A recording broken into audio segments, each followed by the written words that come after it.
Welcome to the Was It Good Though podcast. We'll be bringing raw and unfiltered energy for each movie and TV show that we will be reviewing. Just think of it as turning your movie group chat into a podcast. I am one of your hosts. My name is Jazz. I am Jason. And man, per usual, I got some house rules I want to run through with you. So let's get started. One, we will be spoiling this review. So if you haven't seen it, you haven't watched it, please stop, go check it out, and then come listen to this review. Number two, please like, share, subscribe. Let your friends know, let your church members know, let your family know what we are doing over here at the Was It Good Though podcast. Number three, have fun. We just kicking shit, having fun with my friends. That's what we do. And last but not least, this is not a kid-friendly podcast. So if you're watching with your kids, that's something on you that has nothing to do with us. Let's get to this review. So I had already devoured this. So I was like, oh shit. I need to take the money to the bank now. Okay. Glad you was able to get all that stuff situated, taken care of. Man, I had to. I see you got your gear on, John. You repping or rocking anybody today? Nah, you just Black Panther'd out. I see it. Yeah, always, man, always, bro. I mean, but technically, it did kind of tie to the show that was winning the Pantheon Awards. You know what I mean? Yeah. Is that what you going? I mean, and you got the Panther shirt. Look at the connections all around this bitch. That's what I'm talking about. Hey, listen, I mean, no disrespect, to any Panthers out there, but Carolina. I ain't even gonna hold you, bro. I was a fan in the mid-90s. I mean, I'm always a Dolphins fan, but my second team, low key, has always been the Carolina Panthers. So of all second teams you can have, you have the option to choose. I'm gonna be honest with you, bro. Like, because when that franchise got created in 1996, I was like, yo, bro, this team kind of. I'm loving the colors, the city. I'm like, yo, you know what? I kind of rock with them. You know what I'm saying? I mean, granted, I'm from South Florida, so Dolphins is always number one, but Carolina Panthers always, hold a special place in my heart. So, Jess, who is since we are getting ready. First off, wait. Let me introduce this first. What's good, Hold people? on, wait a minute. What you got? I'm sorry. I just want to give a shout out to my beautiful wife. She just brought your plate of dinner, but I said, baby, just go ahead and put it in the microwave for me. Shout out to our black queens out there. You know what I'm saying? That always holding us down. I got to put that out. I'm sorry, baby. Shout out to the black queens. And speaking of black queens, happy birthday. She ain't my queen, but she kind of my queen. Beyonce on today. But also, football season is kicking off in a couple of days. Are y'all excited? Are y'all fantasy draft players? Yes. I'm gonna be honest with you, bro. Nope. I ain't never did it. I do a hog rock bet. I bet. I don't do fantasy draft. Hey, we old school. Nah. But I get what he's saying. No. Ain't nothing wrong with fantasy. There's nothing wrong with fantasy. Trust me. I got a call from a cousin. He wanted for me to join a fantasy league. I got a call from my homeboy, and I was like, you know what, bro? As much as I would love to, nah, fam. Like, it's a lot that goes into fantasy draft. I ain't got time for that. No. So kudos to y'all. Okay? Jazz is stressed every September to December. Every September she be stressed, and she be, man, these bum ass niggas already talking shit. I'm like, man, that's what they did. That's what I was doing when I was in there. Wait, did you just read my comment that I said today? In the group chat? Yeah, wow. I did say that though, and I meant it. Y'all bum niggas is talking. I was gonna say nobody knew you said it was between me, you, and Rob, but now you don't put it out there. So, oh Lord, you don't put your own blast. It's like, dang, it's okay because I stand 10 toes down on my comments. You gotta be. I feel it. I don't do the fantasy. He's fighting in his gut to not bash the Panthers so hard. It's like he wants to so bad, but he's like, who's your team, Jay? Oh, I'm a Tampa Bay Buccaneer, man. Okay. I've been a Buccaneer fan for quite Okay. some time. It's a man. Florida team, so hey, listen, ride or die. Listen, you know what I'm saying? So Man, yeah. He's from Hopefully, Arkansas. but hey, I'm from Memphis. Stop playing with me. But shit, I've been in Arkansas long he enough here. Shit. yeah, but he ain't he ain't repping them Titans though. So that's all that matters. Man, nah, I never.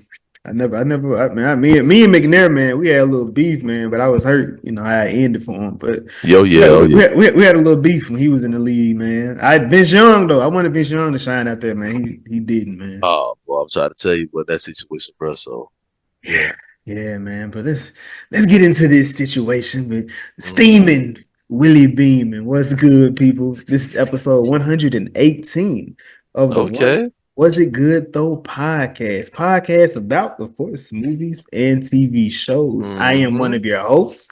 I am Jason. And I am Jazz, the Carolina Panthers representative of the podcast. Keep pounding. Yeah, that's what I be telling her. Yo. Well, that's what she said. But today, for this special episode, man, we had to bring our brother back, man. He's never been on, I don't think he's been on a solo episode. No. Just the panels. He been on our panels, and he's definitely one that people that make sure he stands out. The electrifying. My guy John, how are you today, sir? Listen, man, I am blessed, man. Real, man. How y'all doing, man? No, this about you right now because you got. Last time you was on the show, I remember you saying, y'all keep a lookout because I got some stuff coming. Yeah. And John, let the people know the stuff that you got coming. And like you was dropping commercials all summer long. All right, so yeah. Let me go ahead and put it out there. You know what I'm saying? Yes, I'm a actor. You know what I'm saying? And yes, from March till now, I have 3 national commercials. I'm waiting for the third one to drop. I shot it like basically 3 weeks ago, and the third one was for Disney. So yeah, man, I'm waiting for that to come out. It should be coming out this month or next month because it's for the Halloween season. So yeah, y'all gonna be seeing it all over on their Instagram, their TikToks, and their websites. Pictures and the video, all the other good stuff. Yeah, man. And in a couple of weeks, I start acting class, and yeah, man. After that, then of course, I'm gonna still be doing my commercials, and now I'm fit to be going for like film and what I'm saying, and TV shows. Yeah, man. So that's what I got going on. So John gonna be in stuff that me and Jason gonna be reviewing, and you're gonna have to come on as a guest and be like, John. So in this scene, the zigzag would have allowed you to survive, but you ran straight. No, man, I can't wait, man. Honestly, man, like I can't wait to come on here and y'all actually reviewing the movie that I was in. So yeah, it's definitely gonna be good, We're gonna speak that in existence, and we're gonna make sure once it happens. We're dropping that first. The first, like honestly, I can put it out there. Like the interview that I do, as far as like on something like this, is going first to y'all because y'all always been fam. So yeah, let's go. Shout out, hold on, man. But shout out to y'all. I see y'all YouTube channel growing. Y'all at 588 subscribers and growing. I love that. You know what I'm saying? Yeah, I be paying attention. I support. Come on now. That's what I'm talking about. Yeah. Woo. Dropping episodes. Trying to keep it consistent for sure. But we definitely appreciate your support and like being our community, helping it grow and things like that. So of course. Man. But today, sticking with football, sticking with the line of football, we are discussing. Is it a football great? Is it a movie football great?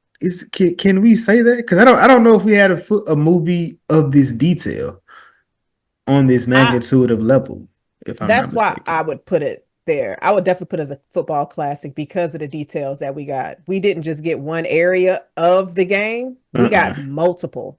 I didn't realize that, but then it was kids when they came out. So seeing it like this, I'm like, God damn, these niggas was really getting to it. I'm gonna be honest with you, man. So when it comes to any given Sunday gives that grown up perspective, that NFL fit. You know what I'm saying? And even though we ain't talking about this specific movie that I'm about to say, but when it comes to college, I got to give it to the program. To the who? But I know the program. I ain't never The seen program. I think that. I've seen that. Y'all never watched the program with Omar Epps? Omar Epps? Oh, y'all got some researching to do. Go watch that movie. Go watch that movie.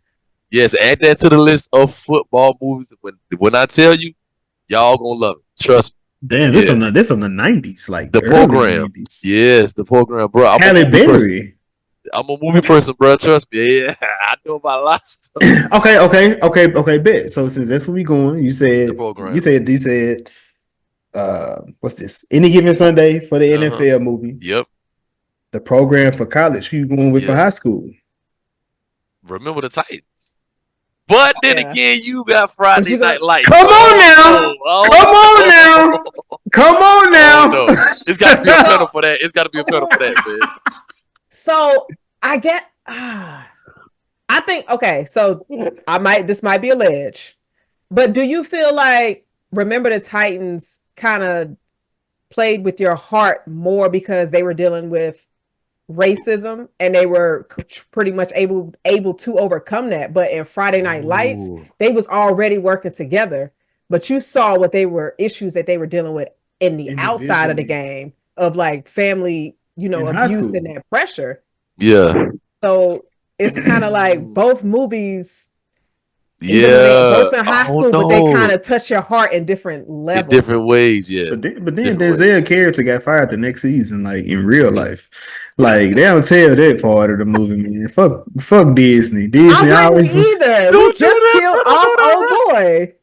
Like he got fired the next season. Like and the real man, like they always do that. They give you the good part of the story. Like tell the rest of the story. Don't finish, what is it? What y'all be doing in wrestling? Finish the story. Whatever. It's a feel good movie, man. They can't do that, bro. Like, come on, man, bro. I mean, but no, man. So but yeah, man. Please, y'all watch the program. I guarantee you, y'all gonna love it. I guarantee y'all gonna love it. But Any Given Sunday, I'm gonna be honest with you, man. Like when it comes to football movies, like all around in general, this is the best football movie. Like in my opinion, I think it's number one. Like it has to be watched. Like I feel like this should be mandatory for every NFL rookie that comes into the league or something. You gotta watch this movie, bro. I don't know, like this movie's good, bro.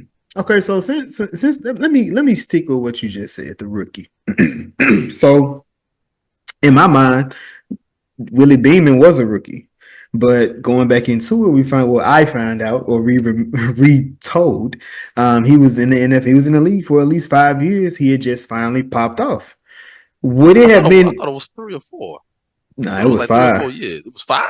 Oh yeah, man, it was 5. I got to watch that movie again. So. What I was going to say is, would this have been a different impact if he was an actual rookie drafted to the team, or does it feel better because he had been bounced around from team to team until he finally got a chance to play?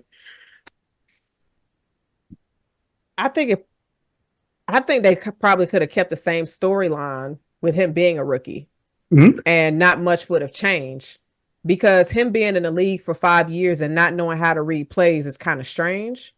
It's like you didn't even try to develop your craft at all after being here for 5 years. So it's like you kind of feel bad for Willie a little bit because you just like, okay, I understand why he had that mentality of I'm going to get mine. I'm not worried about everybody else. But then it's just like you never learned how to really play on a team before. Like you're not taking any advice from the older players. You just thinking you hot shit after being in the league for 5 years. I mean, I don't know. I mean, but let's go back to the scene when, when the first and second string quarterback got hurt, okay? The cap got hurt. The second string came in. Weak ass guy. Like, bro, he got knocked that. I thought he was a killer too. He stepped up. Bro, that man got knocked out. When the camera panned to Willie Beaman, my niggas on the sideline. What, they were playing cards or something? They had food and everything. His mindset was, look, I've been bounced from team to team. There ain't even going to be paying me any attention. So what's the point of me, looking at the book, and I'm the third string. There is no way in hell I'm finna get in this game. There is no way that you can tell me that I'm going to get in this game when Cap is basically the man of this franchise, and the second string is there.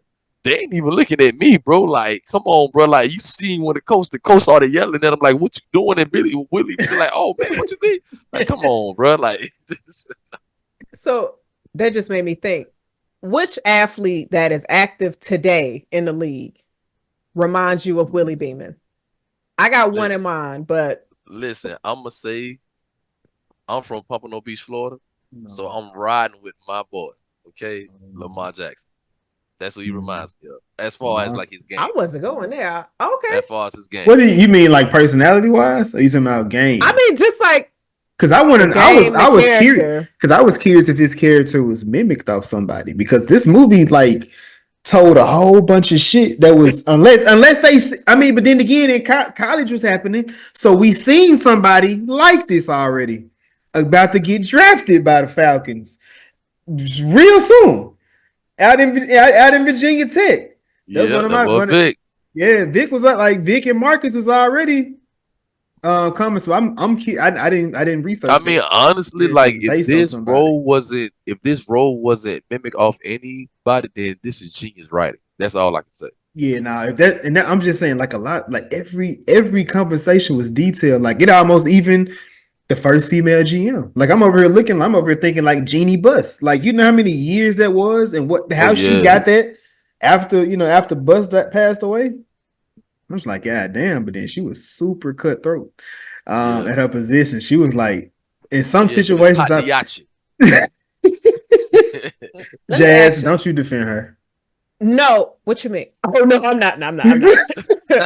I was gonna ask y'all, and this might just be because I've seen a bunch of her other films, and this character, like Cameron Diaz, didn't sell it for me because I've always seen her in a comical role. So her being that cutthroat, strong woman, like I'm just looking at her, I'm just like, I can't take you serious. Oh, wow. And maybe if I didn't see any of her other work and I saw this first, but every time I watch this, I just be like, Cameron did not sell it for me. But Jamie does. No, I never said Jamie did. Okay, I mean that was a question. That was my question. So it was just like, but does Jamie do? So Jamie didn't sell it to you neither. Not really, but I'll say Dennis Quaid did. LL Cool J definitely did, and so did Shark. And Robert De Niro, yes, but he's a terrible coach. I mean, Shark, that nigga just put on paid. He just put pads back on. He wasn't acting. That was him. Was real. Look, he was good with it. I mean, just like him talking to Willie in the shower. And Jim Brown just walk. They put that shirt on and just walk over there. Speaking of Jim Brown, shout out to Jim Brown, that had one of the craziest lines in the movie when he was yelling at his team, right? And he said, "Coach, you need to stop that stroke." And my boy said, "I don't get stroke, motherfucker. I give them." Bro, as a kid, I died laughing. So I was like, because the crazy thing was, he reminded me of my granddaddy. Because my granddaddy, he used to coach from a high school team, bro. And I was like, that reminds me of my granddaddy right there. Like I was. Jim Brown, yeah, bro. Like you said, they just gave him a shirt. Said, "Hey, it's just go over there and just be you." Oh my god! But no, man, like young man, like LL sold it, LOT sold it, Jim Brown sold it. Man, Dennis Quaid sold it, bro. Like I felt bad for this man. His back was really hurting. I got a messed up back. I thought he had trap gas. At first, I was like, "Oh man," because that shit'll kill you, damn near. You get the gas trapped up under your rib cage. Gas. You mean when you can barely breathe? Jazz. That's something else. Whoops. Oh my god, yo, oh man, oh man. He was trying to have a conversation with Tony. He was just like, "How many touchdowns?" God. Yeah. Call the nurse. How many yards? Yo, you might need to focus on one thing right now. And it's the game. Oh my god. Oh, that's funny, yo. Oh man, facts, man. Like he sold it though, man. Like even when like they was carrying that man off the field, I was like, bro, I feel bad. Like, hey, bro, they like he's really selling it, bro. Like, Which in that scene, that's fucking crazy. And there's like just you gotta walk off. You can't you can't get carried. You Yes. gotta walk off. You gotta show them you a man. That yeah, nigga, I'm he's like, man, no. He said, I can't my legs. And you come like, is you too old? dog, like, Cap said, all right, just put me on your shoulders. they help me Like, out. yo. I was say he didn't go out like that, bro. They you respectful, bro. Exactly what he was talking about. But that's crazy to come from the medical staff. But we also get a viewpoint from them. Yeah. That villain. You know what? You can't say they villains, bro, because they take their orders from the GM, the owner of the team. I tell bro, Cameron character was the fucking devil. But does the player know that? They don't. They don't. She said, This movie, from what she said, from what I was told, sit from Cap. what I was told, is that this movie exposed a lot in the NFL industry, like in the football like world, like it exposes a lot, like for real. And that's 'Cause it probably was why just you like, don't have a lot of this, and that's probably why you don't get films like this. Because the shit they was talking about, I'm thinking like, bro, they were talking, was they discussing this stuff back in '98? Like, I don't remember. I think the last draw was that movie with Will Smith concussion. I think that was the last one to say.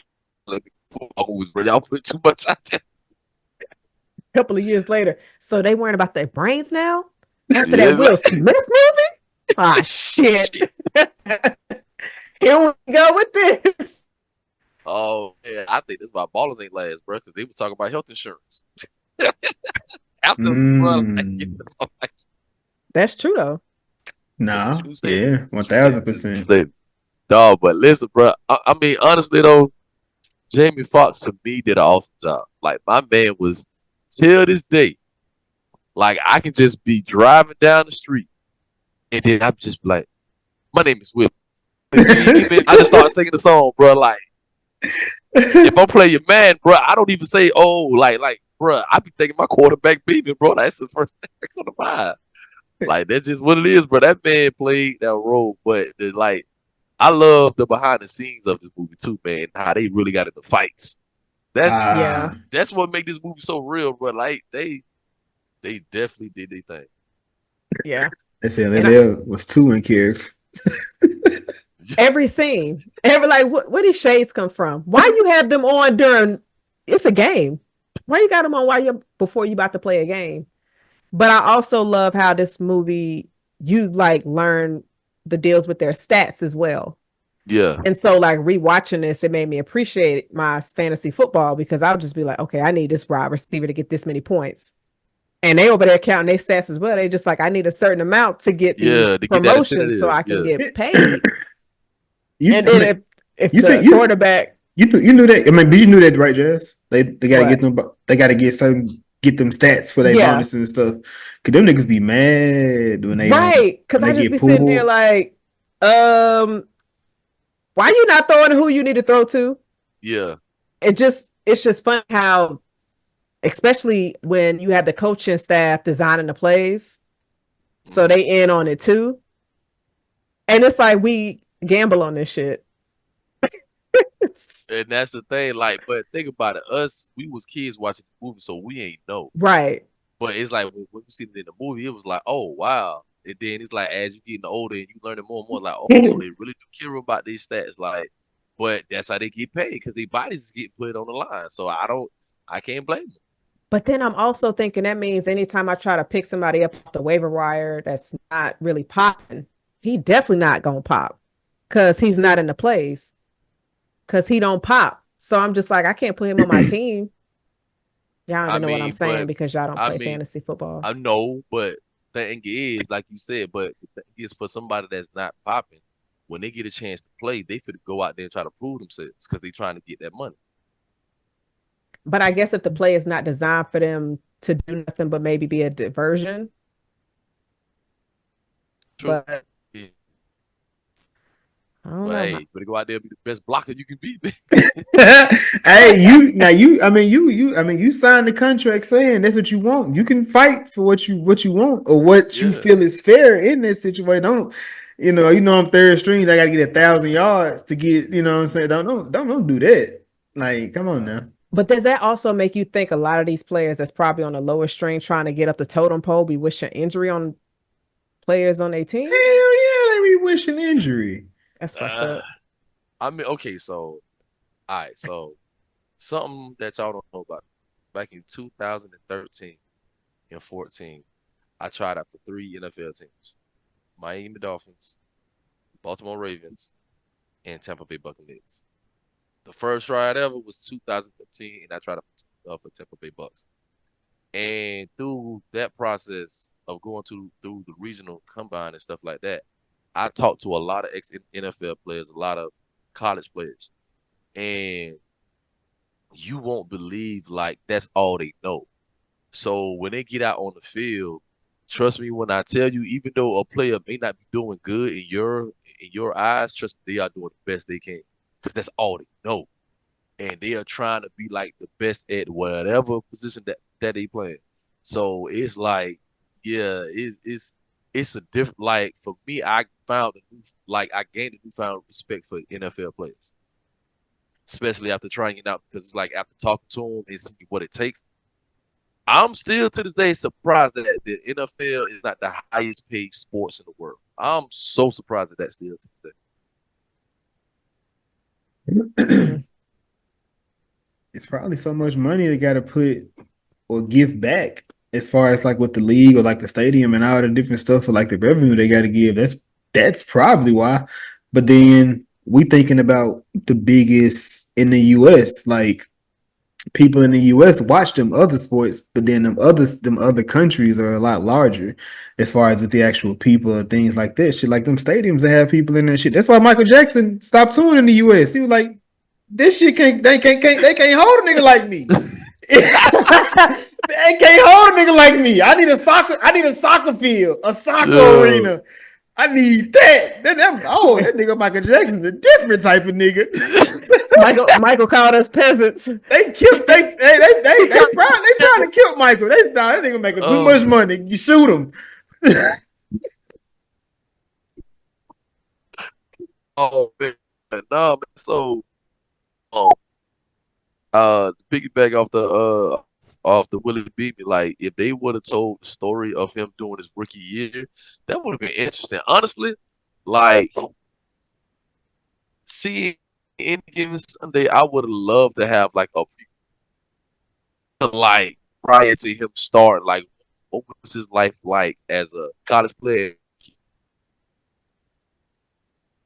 You know what I'm saying? Because because even when he went to dinner with his coach, um, and like the coach hinted that that he got in trouble in college, and no, and no, Willie Beaver got pissed off because he was like, "Yo, bro, I just caught the suit go to a wedding. Like I ain't even know, you know what I'm saying? Like it was that storyline could have definitely did something if they would have made a second. Like I would love to see like what really happened.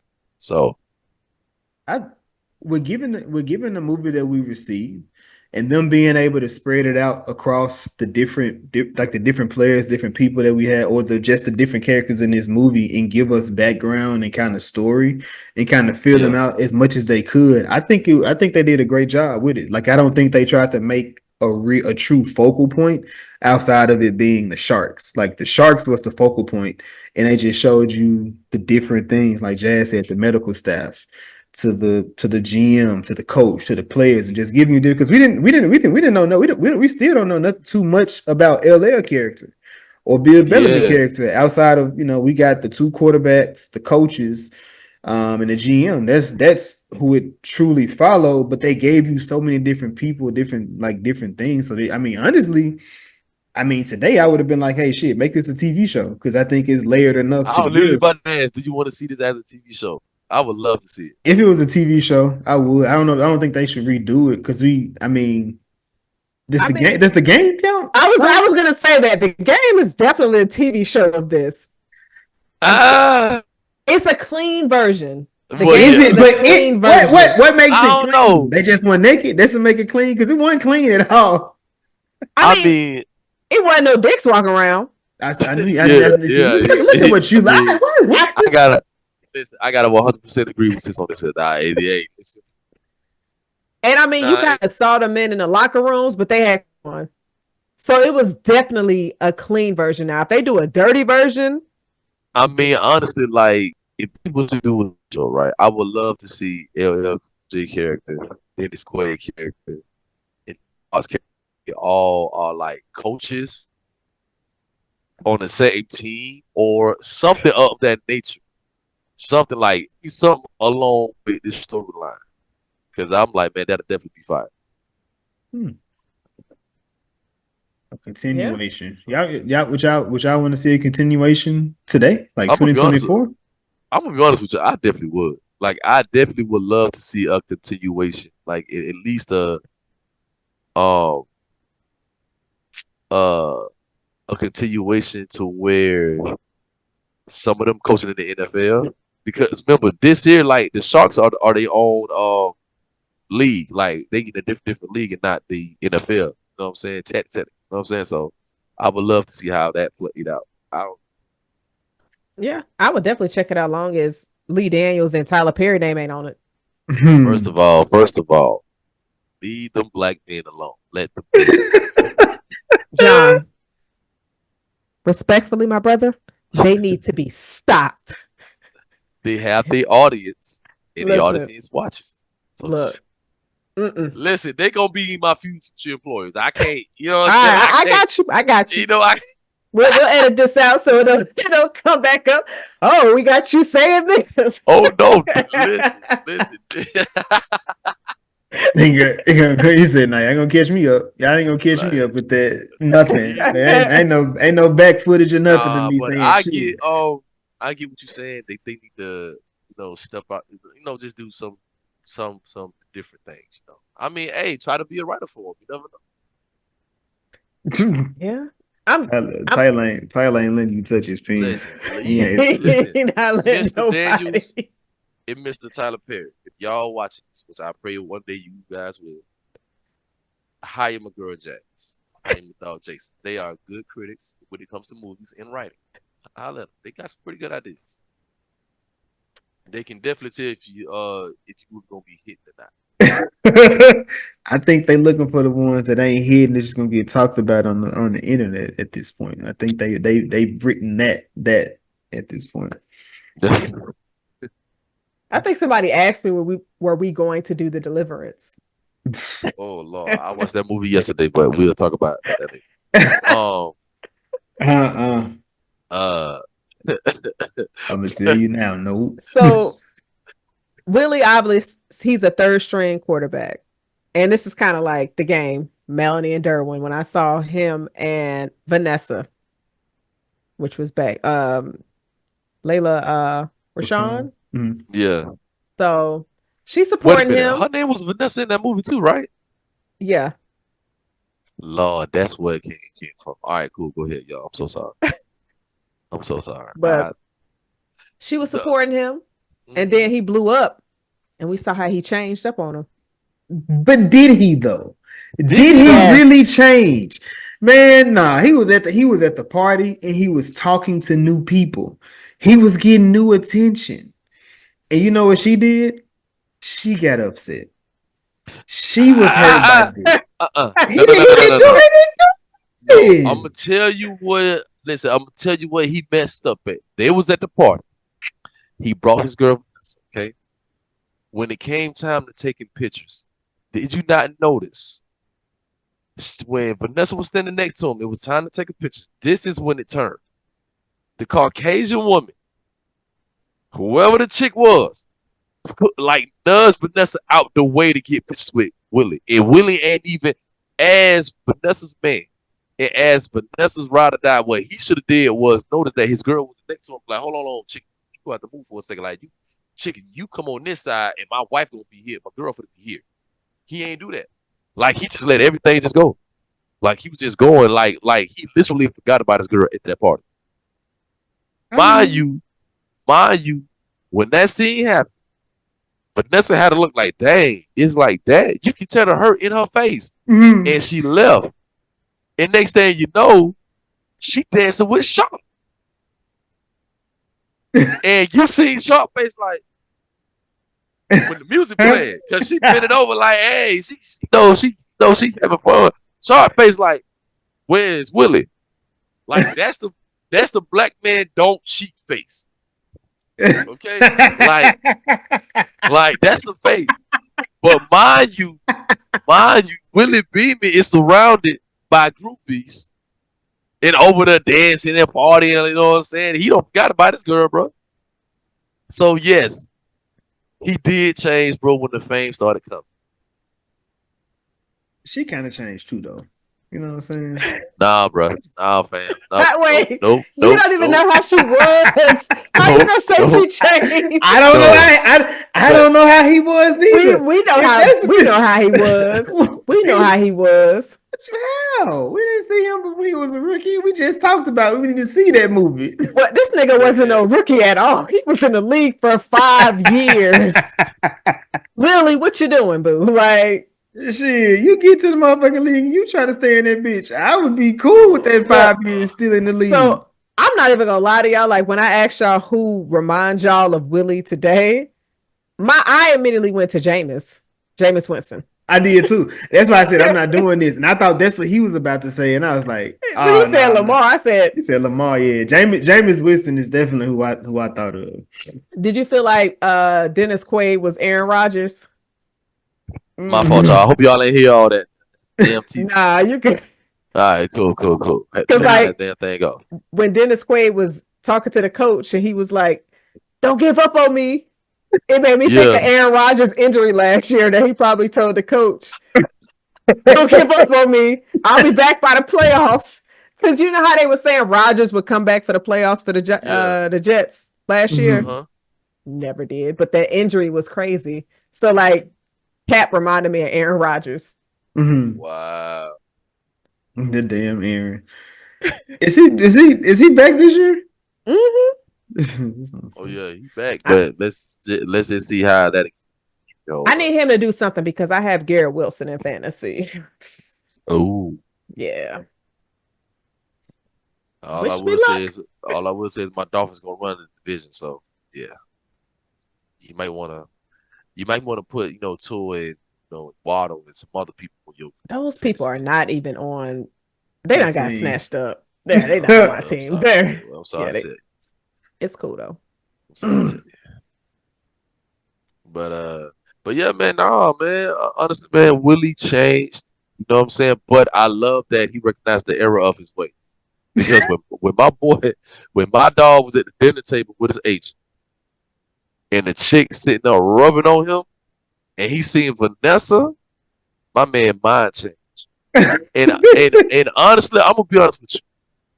I'm gonna be totally honest with y'all. Thinking about that right now, I'm thinking about my own love story with my wife. I'm sorry. That's just because my wife's name is Vanessa. So yeah. So and we broke up because I changed a little bit. Huh? Yeah, we broke up about 6 months. Yeah, I had another girl, but nah, she ain't Vanessa, dog. So yeah, listen, I understand. Listen, as an adult, I understand Willie B. Yeah, I understand that you have to go. You have to stick with what's been holding you down when you ain't have nothing. You know what I'm saying? When things wasn't always good. You know what I'm saying? Like, so he recognized the error of his ways. You know what I'm saying? Like, quickly. I like, then she tried to play hard to get. It was like, no, I'm not, she different. So you gonna call me, You saying it, Jazz. How many times you been like that, Jazz? Where I was like, stop. When I was really trying to fold. Maybe like a nice. I don't think it's more than 10, but maybe like 6 or 7. Nobody's perfect. Nobody's perfect, bro. Like, listen, but then I'm not also like I'm not gonna fold like immediately. I'm be like, wilding.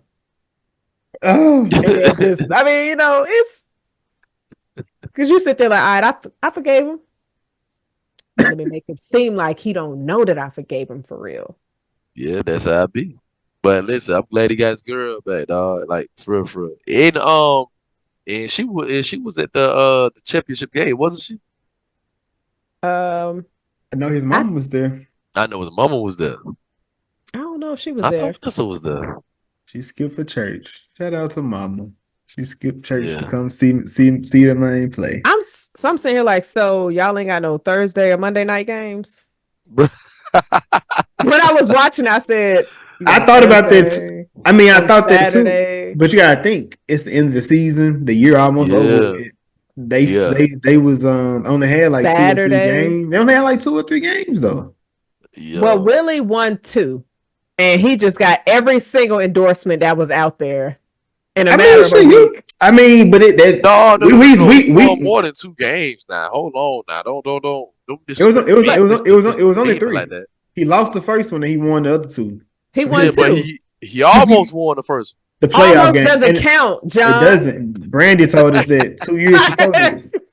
But damn, I lost my train of thought. You was talking about the game that they won in the Yeah. playoffs, where it started with Cap, but then it ended with Willie.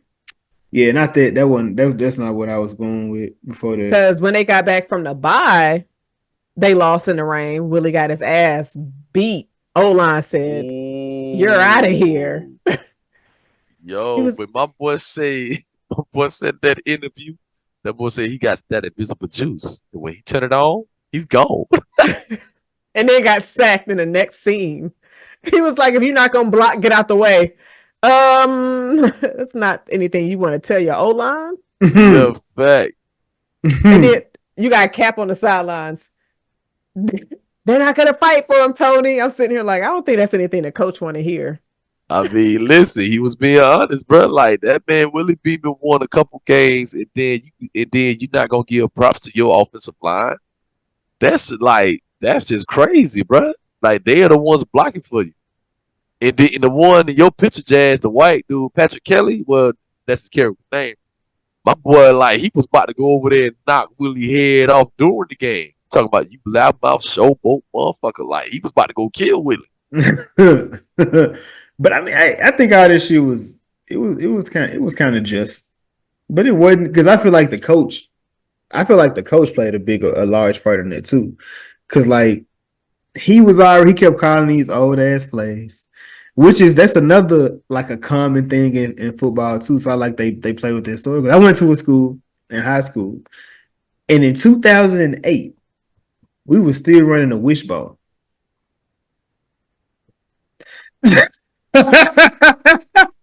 Nigga, our standard formation was wishbone. Bro, I don't even think do they even play call that?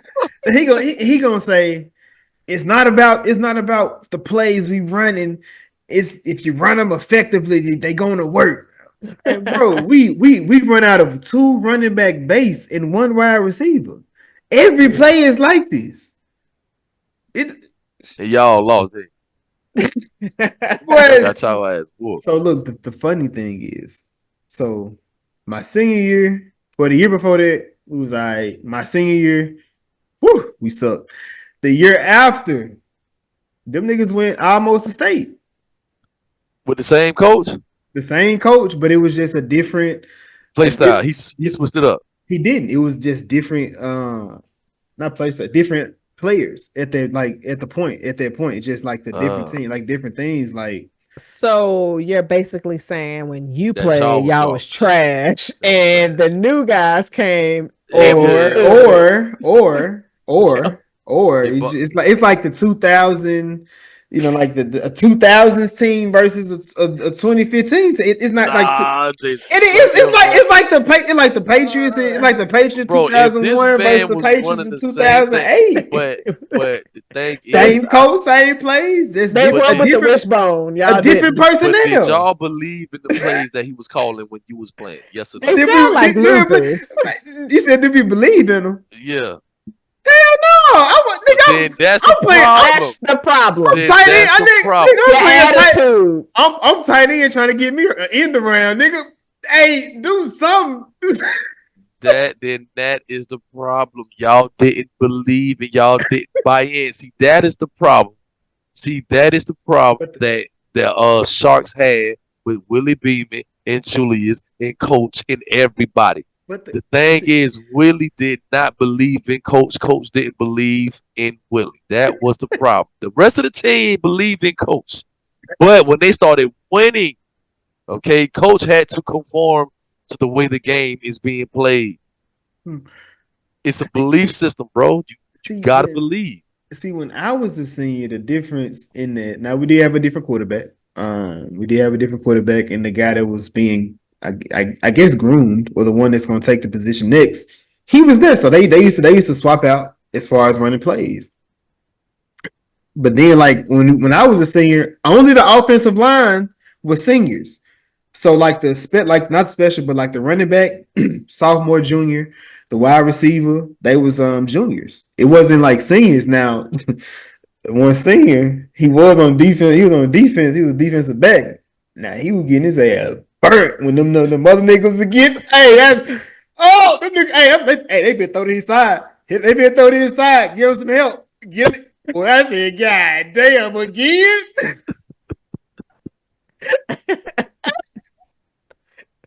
Hey, one time the running back took off running, boy, ran that boy clean up. I said, yeah, they finna get a touchdown off his ass, boy. They gonna get one way or another. Damn, but that's horrible, bro. That's horrible. I Coach heard should have they made do it in adjustments, college though. bro. Coach They should have should, made adjustments, yeah, bro. should have sit his ass home. Don't come back to this field. Don't come back to this field, my boy. Coach should have made adjustments, bro. That's the coach's fault, bro. He should have made adjustments, bro. Because ain't no way in hell, bro. There's no way in hell. Coach should have made some adjustments, dog. Like for real. Man, that was hilarious. That was hilarious. But Yeah, what did y'all think yeah. of what did y'all think of the game aspect of it? Like how they was showing the guy. I'm gonna say it now. Them little flashback of them little white pictures, the black and white pictures. I was getting like PTSD, like trauma. I was thinking slave masters and everything. Bro, I ain't, Make your flash. The lightning come on. Like damn, I got cracked too. Shit, I'm looking. I'm looking like man, what the I ain't fuck? gonna lie, bro. Like the flashbacks, like honestly, I don't get why they were doing flashbacks. I really don't.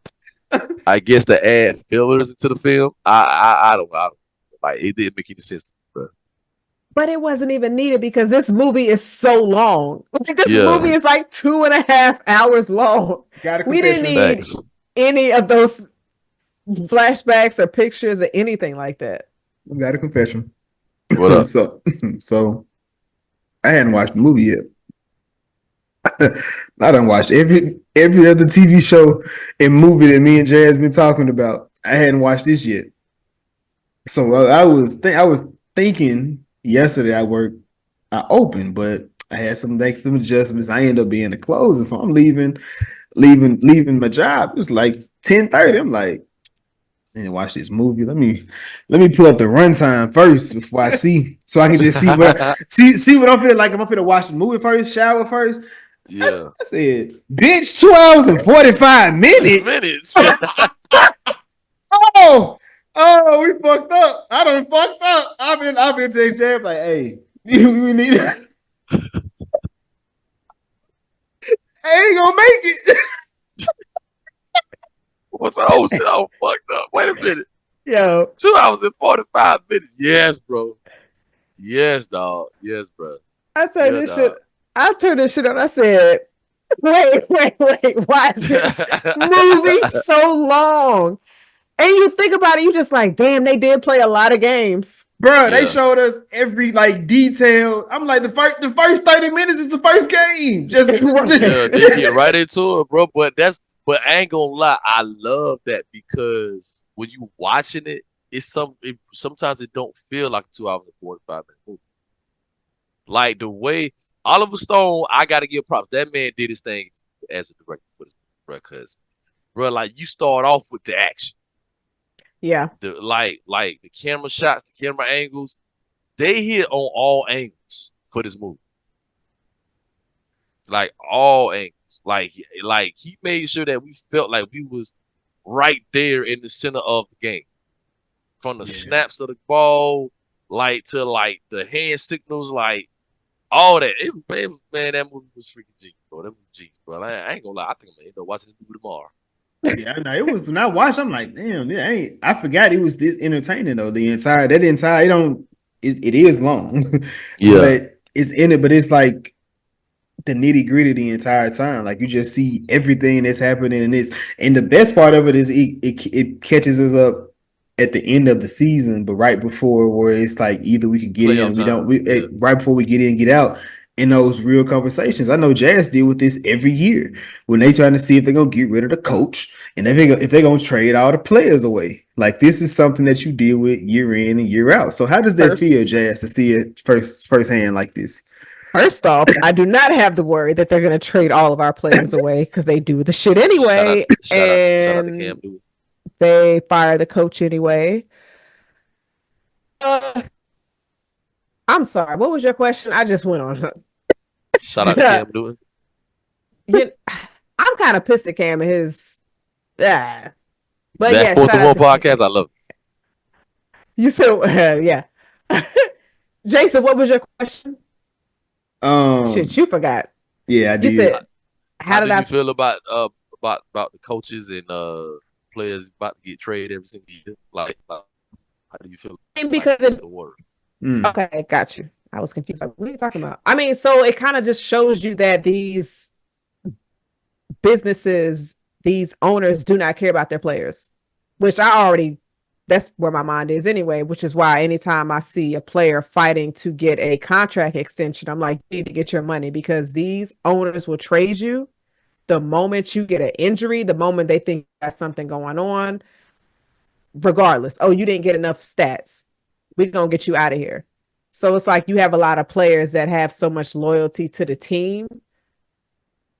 But please, for all the players, have in the back of your mind, this is still a business.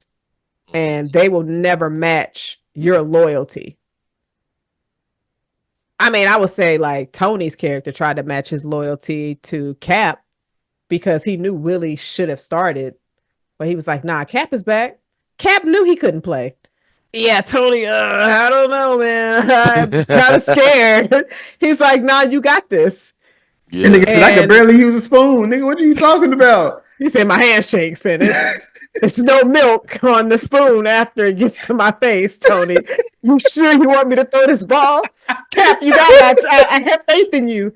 Yeah, you sure you want to go with that man tried everything in his will to tell Cap, like, Cap, come on, man, you got this, bro. That man did not want Willie to play dog at all. Bro, that nigga Pride was beating his ass. But hold on, but to be fair, I know.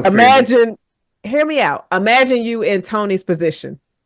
You just had a major fight with Willie, defending Cap. You just like, yo, you out of here. I don't need you, nigga. My Cap is back. And then you go to Cap. Cap ain't back. So now you sitting here like, I need a quarterback. So nigga should have told me that 10 weeks ago. I could have figured something else out. You should have went to that second string that got hurt. But he doesn't connect with the offense either. So of course Tony gonna be like, damn, I'm gonna need Willie after talking shit. The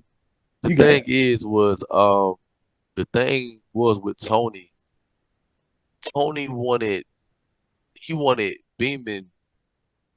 I don't think necessarily he wanted Beaman to adjust to his style of play, but he just wanted Beaman to be like on one accord with him. Like as far as like, yo, like I call the plays, you run them, but if you see something, then from time to time go ahead and call the audible. But Willie was doing that every play. Yeah. I would be too. You seen that shit that man was running? This shit was not working. That nigga LL Cool J said, I'm getting busted. Give me the ball. Nigga, you can't even get a yard, bro. like that boy said in that locker room. That boy started stitching. He's changing the plays in the huddles. The plays that you call, the plays that I like. And I like getting my money, coach. You got the offensive coordinator in there. It's just like, yo, we're winning. That boy say, what you know? You're an offensive coordinator. Keep your mouth shut.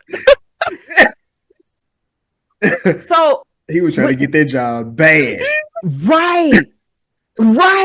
But But then you also see how it is from offensive coordinator to head coach. Yeah. Like you actually see the different levels and processes on so many different fronts and everything that goes into it. And you also had the media aspect of that. Oh yeah. Of like when this drop where you got the media actually going to the guys, trying to talk to them and interview them.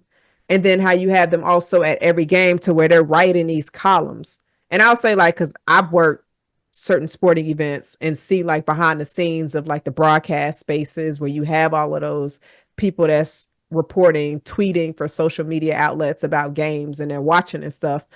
And like, it's really like that. That shit is crazy because you normally have the offensive guys at the top looking at everything. Mm-hmm. So, cause yeah, it's wild.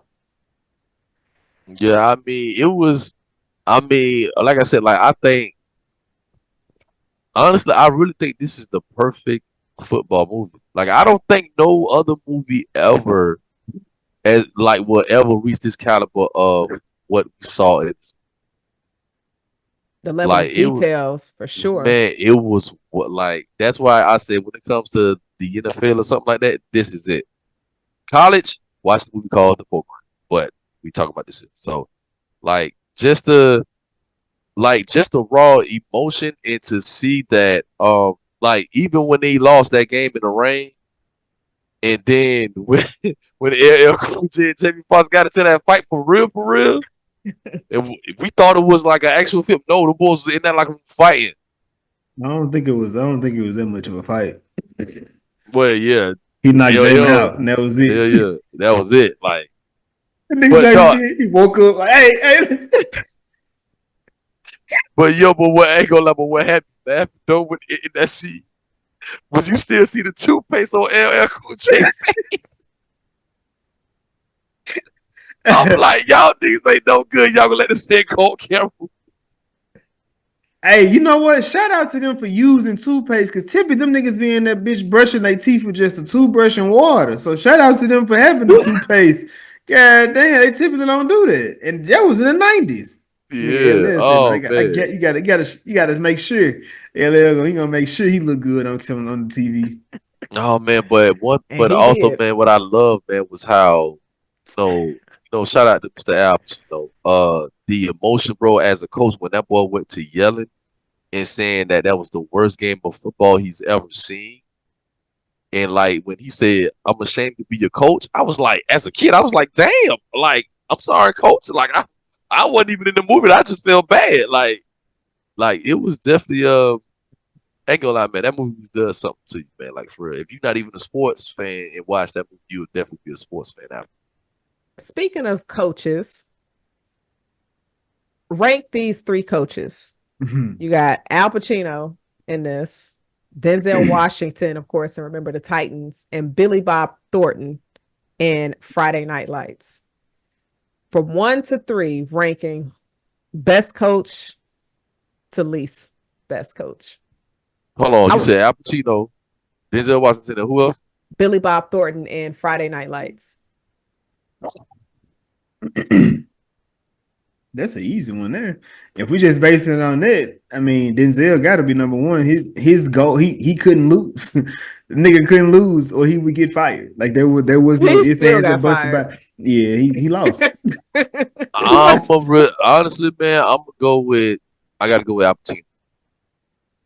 He was I gotta go with Al Pacino because mind you, he already won 2-3 rings with the Sharks already. Mm-hmm. So he's already a championship coach, and going towards his wits end, like he's like, "Yo, man, I think this is gonna be my last season." But because of what happened in the way that Willie Beaman did what he did, my boy at the end of the movie in a press conference said, "Yo, I'm going to the competition and I'm taking Willie with me." That's gangster, bro. Like that's gangster, bro. Boy, whatever. Cameron Diaz, boy, she was fucking pissed. Like she was about to shit a brick on that stage. She ain't had no quarterback. Like she done sent this nigga up here to the stage. Like he done called you up on the stage and you announced that. Man, that's fucked up. Like imagine, getting called up to do the toast at the wedding. He was like, "Yeah, I fucked him too, but it wasn't all that. That between." Like, yo, oh man, that's funny, dog. That's messed up, dog. But damn, that's true though. That's true. That's basically what it looked like. But you know what? Nah, you know something though. I want to say this, and I know it's gonna sound crazy, but Dennis Quaid, his character Cap, right? His wife, Bruh. the wife, she pissed me off in that movie. She was a villain. Giselle would never. She would just leave. No, yeah, she would have been happy if Tom decided to lead the game.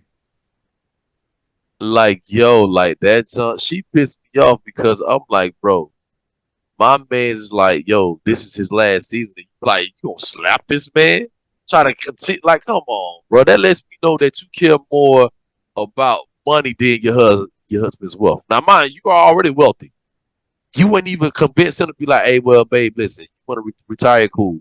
Well, after this season, you want to be a coach or something like that. Like, give some perspective for something. No, you want him to keep playing and trying to start. He's old. He already got a couple rings. Leave the man alone.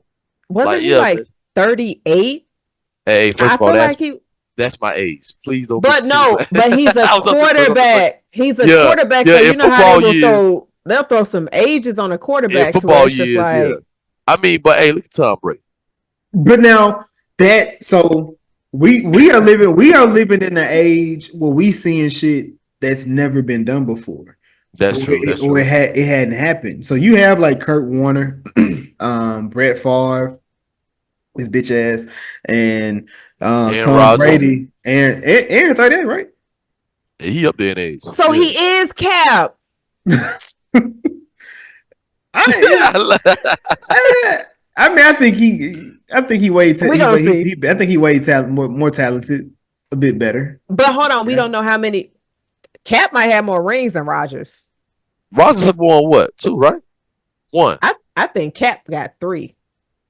Rodgers won how many rings? 1 is 2. I know he got 1 for sure. 1, yeah, 1 for sure. So he might have more than Rodgers. So, but we'll see how. By the time this episode drops, we would know how the Jets played. And I guess we'll see. Yeah, but Aaron Rodgers only have 1. Yeah. And that was like 2011. Mm-hmm. He beat the Steelers, right? Oh, 2011? I think he was. Mm-hmm. Shout out to the not so steel curtain. What I was going to ask you. So, what is the best sports movie of all time?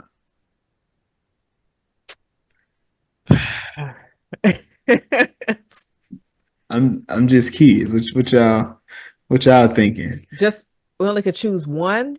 Yeah, the best. It's the one. It's the sports movie that's. You be like, yeah, nah, I'm fighting for this one. I'm fighting about this one. Like it ain't. Nah, hey. I gotta say, Space Jam. I thought nigga would say Mighty Ducks. I'm gonna say this nigga. No, that was a joke. It's not Space Jam. It would That's be a good between movie, Space Jam is fire, but I think it'd probably between Any Given Sunday or Friday Night Lights. All right, so I can't say sports of all time because sports is many of things. Football wise, I gotta go Any Given Sunday. Like hands down, like for me, it's a toss up between the program and Any Given Sunday. No disrespect to Friday Night Lights or Remember the Titans or Varsity Blues. No disrespect to them, but they not touching the program or Any Given Sunday as far as football.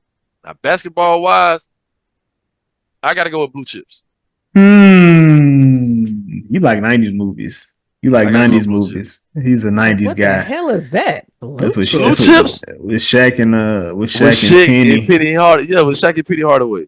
Oh yeah. Google that. That was before. No, Before you need Jesus. to listen. That was See, before I Jesus told you I'm a Shuttleworth. movie person, girl. Like I've been watching movies since I came out the womb, bro. Like I love movies. Like I thought Jason was about to say that was before Jesus. I was like, yo, that's crazy. Nah, just Jesus Shuttlesworth. It was before Jesus Shuttlesworth, not yeah, Christ. it definitely was. Yes, it definitely was before Jesus Shuttleworth. So I think Coach Carter is up there, man. Coach Carter up there for me. That's a good one. Man, every time I watched, I'm like, this nigga Sam is finna get these niggas hell. And that's the first time I seen the old crazy boy from Blink twice. I feel like. Channing Tatum. Yeah, man. He look at the time he having 20 years later. 20 years later. A resurgence. Channing was at the time. Coach Carter, like, who that vanilla in that hoodie? Oh Lord, here she go. My boy went from that to Step Up. Yeah. Yeah. That nigga, he turned Step Up. He said he got to mature to Step Up. So he made Magic Mike. This little nigga. Hey, but I ain't gonna lie. I saw that in theaters. I ain't gonna lie, bro. All three of them? I ain't gonna lie. It's 3? Yes, it's 3. That third one was alright. Oh, the third one is with Selma Hayek. Yeah. So I feel like he only made that just because she was in that movie. I would shit. Wouldn't you make them if you can get your legacy person? Wouldn't you? Hey, listen. Me and Travante's video wouldn't go to theaters. It can't beat Javante. But that wouldn't go. It'd be in somebody's theater.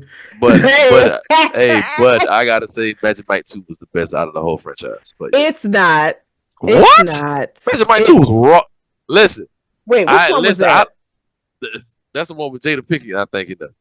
Shit, I might not even seen that. Jada Pinkett was in that? Magic Mike 2. See, Jason. John, do you watch P Valley?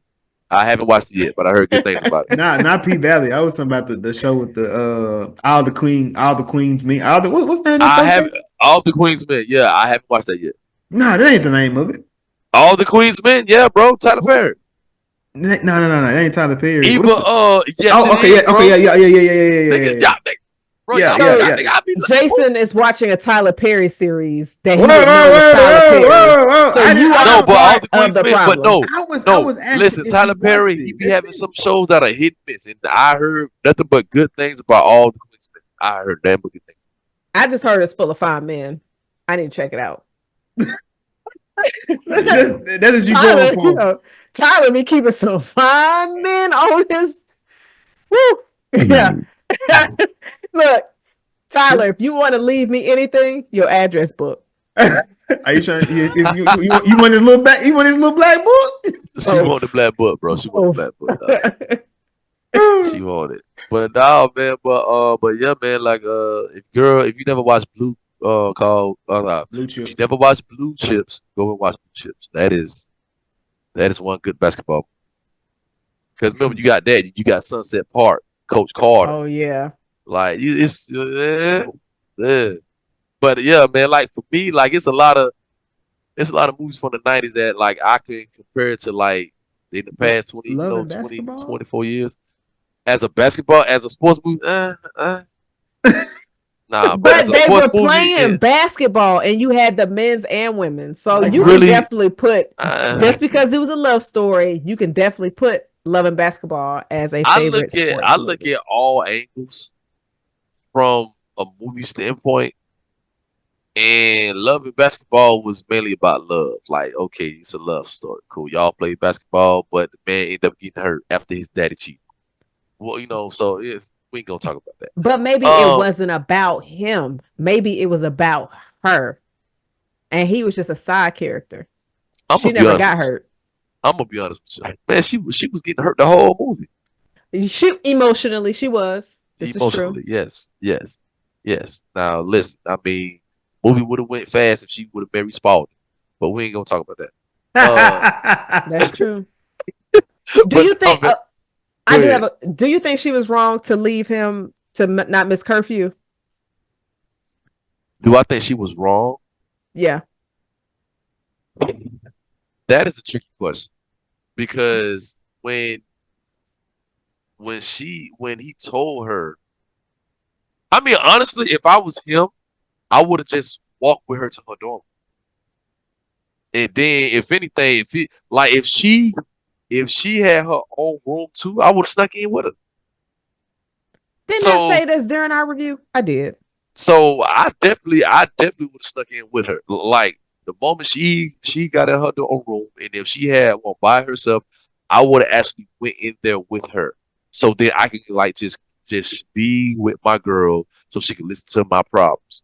So honestly, she wasn't selfish because if it was him, that man would have like she would have understood because that's what our black queens do. They ride for us no matter what. They always put us first. So as a black man, he should have put her first. I will say that. Ooh, speak on it, John. Yes, Lord. This nigga on the pod, Preach. nigga on the podcast talking like Spencer from All American, man. Chill out with all this extra positive But ass shit. This man ain't but saying nothing honestly, wrong yet. I mean, We but toxic or something. honestly, Jason, dog. But honestly, if you was that nigga, right? Like, if your dad just got done cheating on your mom and you was hurt, like, feel me, and like you want to be next to your girl, and you know, and she said, "Babe, I got curfew." Then the common sense thing was like, "All right, babe, let's go to your room." Like that's just common sense. I'm just be honest. I'm not gonna be sitting there on some cold and hard ass bleachers crying. No, nigga, I'm gonna be in my girl bed. See that nigga, he was being selfish. He wanted it to be about him. He wanted everything to be about him in that moment. So yeah, no. It still could have been about him, but just in his girl bed. I'm just saying, like, But he wanted the entire moment. Like, nah, fuck that curfew. Be late for me. Like, be late for me, boo. Like, niggas be on real super toxic shit. Like, miss work for me, bitch. You gonna pay my bill? No, but you need to miss work for me because I need you. hey, man, Bro, you are rich. Your dad is an NBA player. you player, yeah, My family ain't got that, nigga. What? That's true. that's facts, bro. That's facts, bro. That's facts, dog. But speaking of love and basketball, man, like that movie, like definitely, me being a father, especially of five boys, like that movie definitely resonated with. Like it really does not. Like back in the past, I'm like, yeah, it's good movie. But now, as an adult, and being married, you got kids, it's like, yeah, like that movie's really like I get it. You know what I'm saying? I really see why he was hurt. You know what I'm saying? So I really get it. But yeah, man. Would you consider that movie toxic?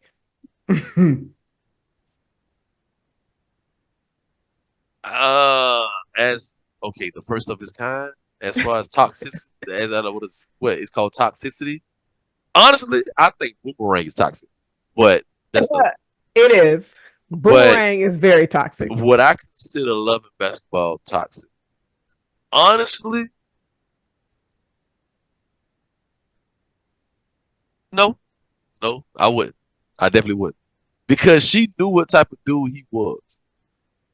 She knew like that is a love story of where when you truly love something, you let it go, and if it's meant to be, it'll come back to you. So I don't think it was toxic because they wasn't going back and forth, back and forth, back and forth.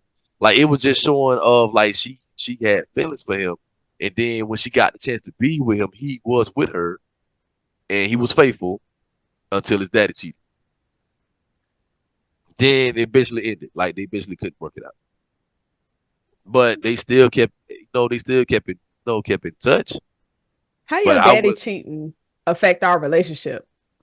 because okay, coming from somebody who daddy ain't shit, and I don't give a damn if he watching it.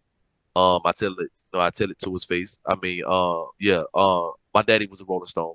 Personally, he is.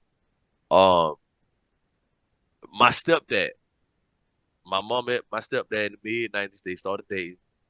I give my stepdad props. He taught me how to how to cut a yard, how to paint a house, how to tie your tie. I give him props. But he ended up cheating on my mom. And at the time, like I felt hurt because I seen the hurt in my mom's eyes. Like I seen the pain that shit caused her. I seen like it was one time where they was arguing in the house that I was living in, It was so bad that when you stepped out of my room, it was hot in the house. The AC's on, but it's hot in the house. And they was arguing like I see everything. Like he ain't never put his hands on her, but he was trying to stop her from hitting him because my mom's short, but she a pit bull dog. But it was like I really didn't understand until when they got done and he left. I seen my mom sitting on the chair in the corner of the kitchen crying, shirt drenched in sweat, tears, and I hugged my mom. And she wouldn't tell us what was going on till years later, until later. And I'm like, Mom, why was you crying? Like, and she was like, he was cheating on me. But the one thing I do give my mom props was she didn't put all the blame on him. She did take some accountability. Mm-hmm. She ain't cheat on him, but it was problems in the marriage for a minute. But then they got remarried after they divorced for like 4 years. They did get remarried. And my mom was divorcing him again this year. Shit don't change. People don't. Some men just don't get it.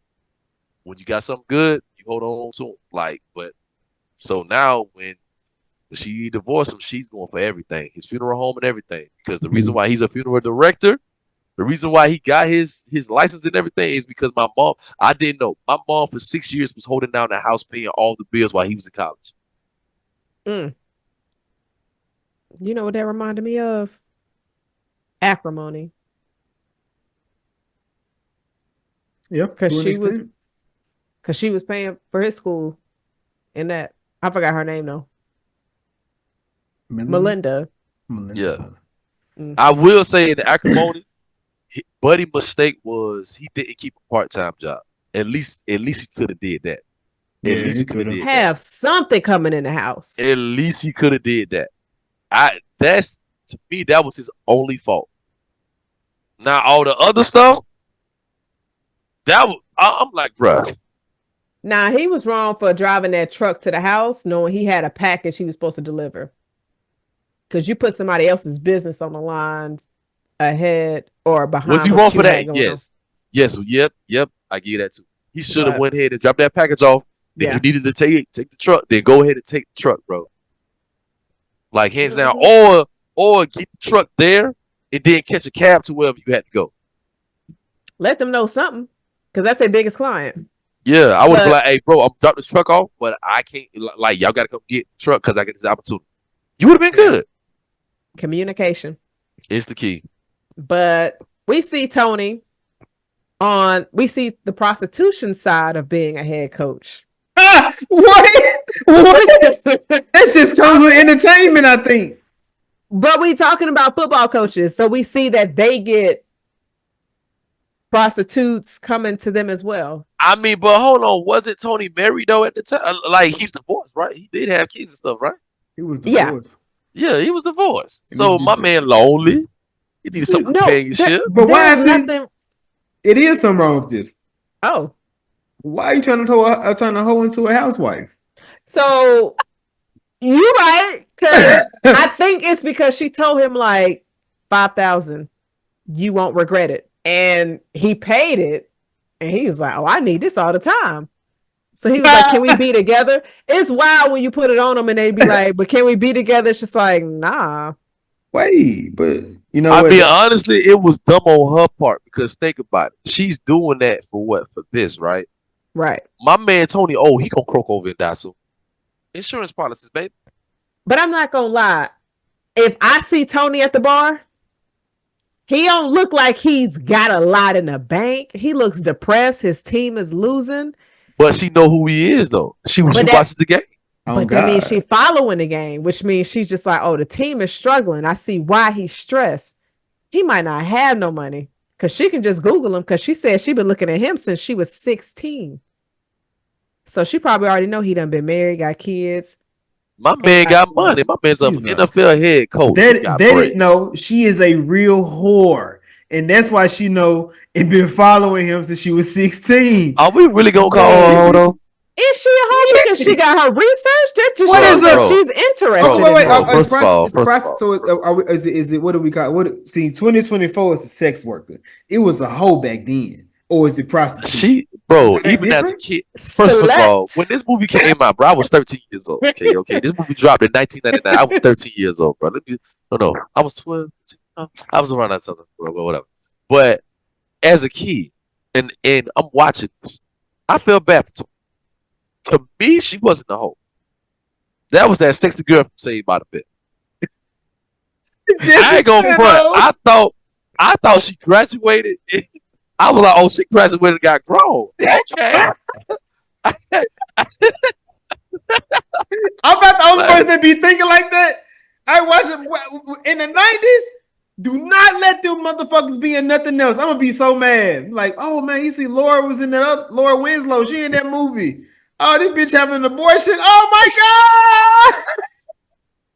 God! Is it Steve's or Stefan's? Neither. No, it was neither. It was a nigga that was fucking Moesha. Why he the baby dad? Q? Was it Q? I'm watching. Was it Hakeem? R.I.P. R.I.P. Crazy K. R.I.P. Crazy K. That's what you call a link of thrones, nigga. I was watching them. I thought I was the only person that did. I used to watch that. I was like, man, I hope bro, you're the only one, bro. I hope the person I like don't die. Lord, lo and behold, Jada Pinkett get knocked off as soon as the movie come on. God. She survived and set it off. Oh my God. But everybody else died. Khadijah. Which I'm mad they didn't make a second. But keep talking. A second one of what? Set it off? Yeah. They didn't need a part 2. Why is she still robbing banks? Yes, they did. She ain't got no more friends. I wanted. Listen, let me tell you something. John is the one signing off on these ridiculous ass sequels we've been getting. Let me tell you something. I ain't gonna listen. I ain't gonna hold you. I think that shit would have been fire. Where like Set It Off was in the same universe as the Fast and the Furious franchise. But she ain't never get caught. She never get caught robbing that bank. She got money. She's somewhere else. So you mean if Jada Pinkett pops up saying that she's cousins with Toretto and she still got money from the heist from the 90s? I mean, look, no. She's black. I say she could have been cousins with Roman Pierce, okay? Tyrese Kidd. Nah, it's gotta be somebody. Let's keep it real. Ludacris. Look, Dom's mama is a white woman. We don't really know Vin Diesel's race in this movie at all whatsoever. I don't know what his race is. His son? Who knows? Hey, was he the brother? Nah, I feel say was he the nigga that died in Twisters? Was his brother. And I feel say, was he the nigga that died in Twisters? No. That ain't him. That's a different color. That's a different color. Is it though? Shit, them niggas He's darker.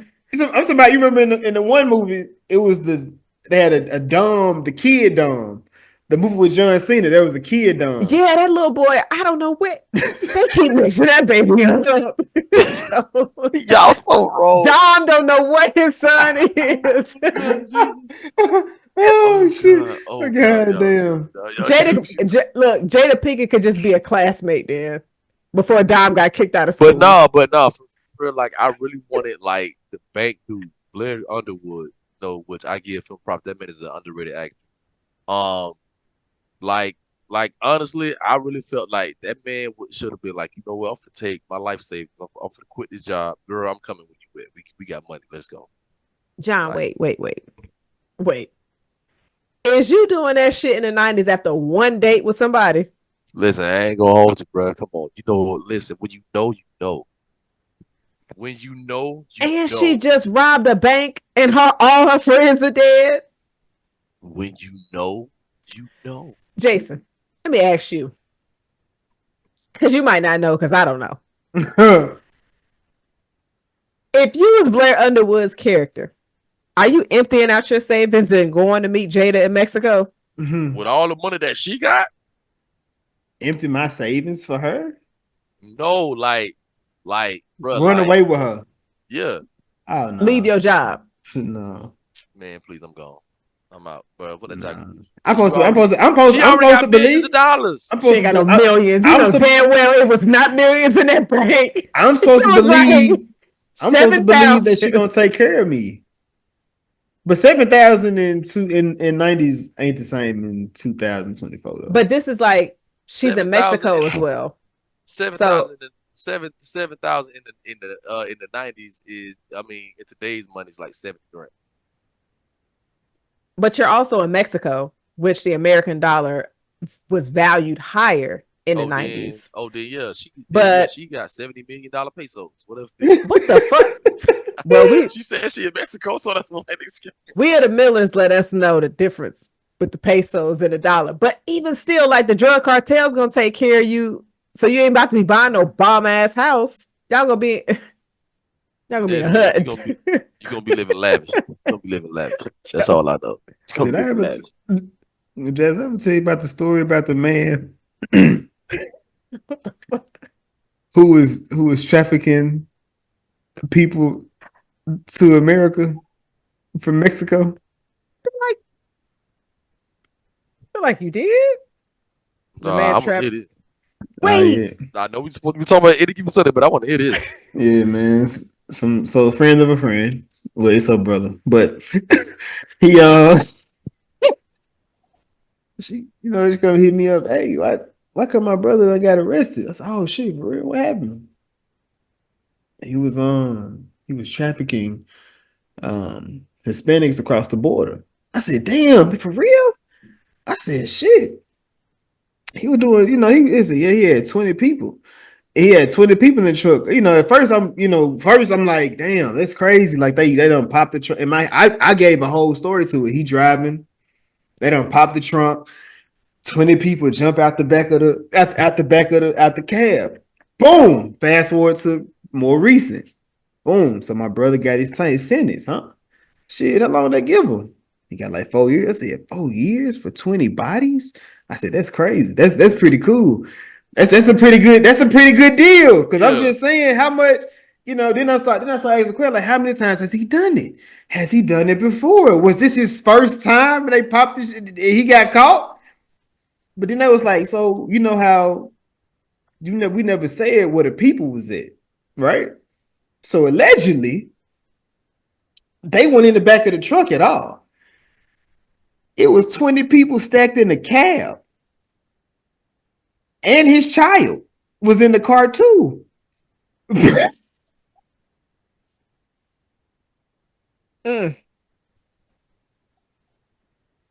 know what? He didn't get charged for the kid though, did he? Look, I said, oh, this nigga, he's done this before. And he tried to be the cheap, he tried to go the cheap route. Cause why the fuck would you put 20 people behind you? You think they don't see eyes? You don't think the police see eyes sticking up behind you? You know what this remind me of, bro? This. Yo, can you imagine being a cop and you see all these holes and people looking out? Yo, I would stop them immediately. Like, what you got there? Bruh, you know what this remind me of, bro? I'm gonna take it back to any given Sunday, bro. You know that scene when they was in the shower? Yeah. And my man's right here, the Caucasian dude, bro. That man put an alligator in the shower, dog.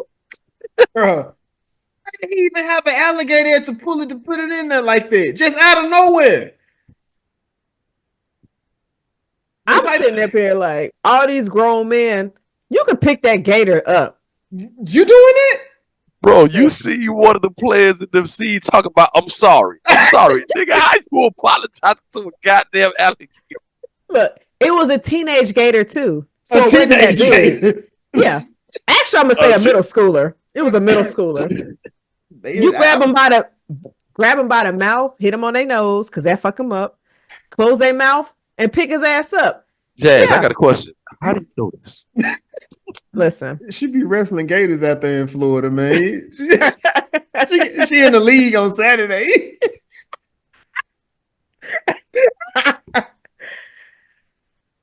Bro, I'm not want to touch no alligator. I hate. I don't. You know what? I think that's why I don't like pets. My sensories be overloaded. I don't like how they feel. Sensories. Yes, What? Sensory. my sensories. I be over my. What is it? I can't think of what it is. Your senses? My No, senses that's be not over. it. No. His it be- sensories. Let's say it right. His I said sensories. it's just my Oh, it was sensories. right. I'm gonna start saying that from now on. But I be overstimulated when I touch animals. I can't do it. I don't. That's why I don't really just fool with them. It feels weird. Oh man. Mm.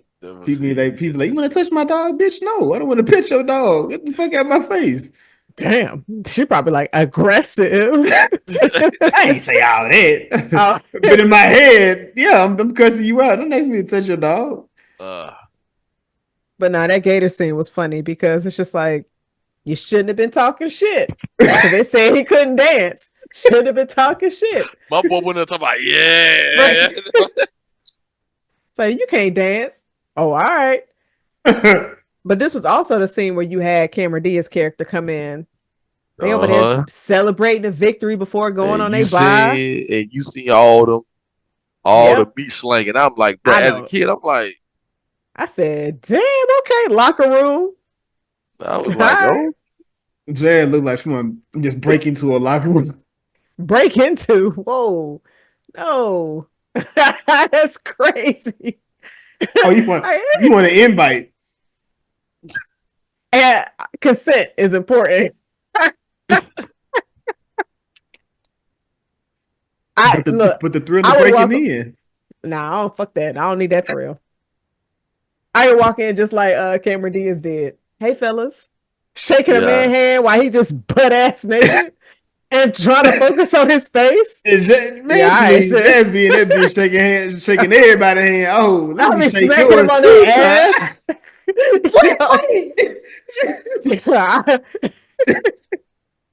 Good game. Bitch, we lost. Good game.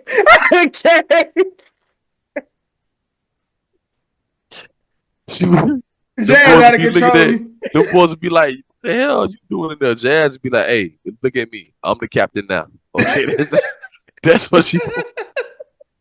Jazz gonna be nuts. Hey, what you be doing with it? Yo, I probably shouldn't be an owner. I'll be having people signing so many NDAs. Damn, Vince McMahon.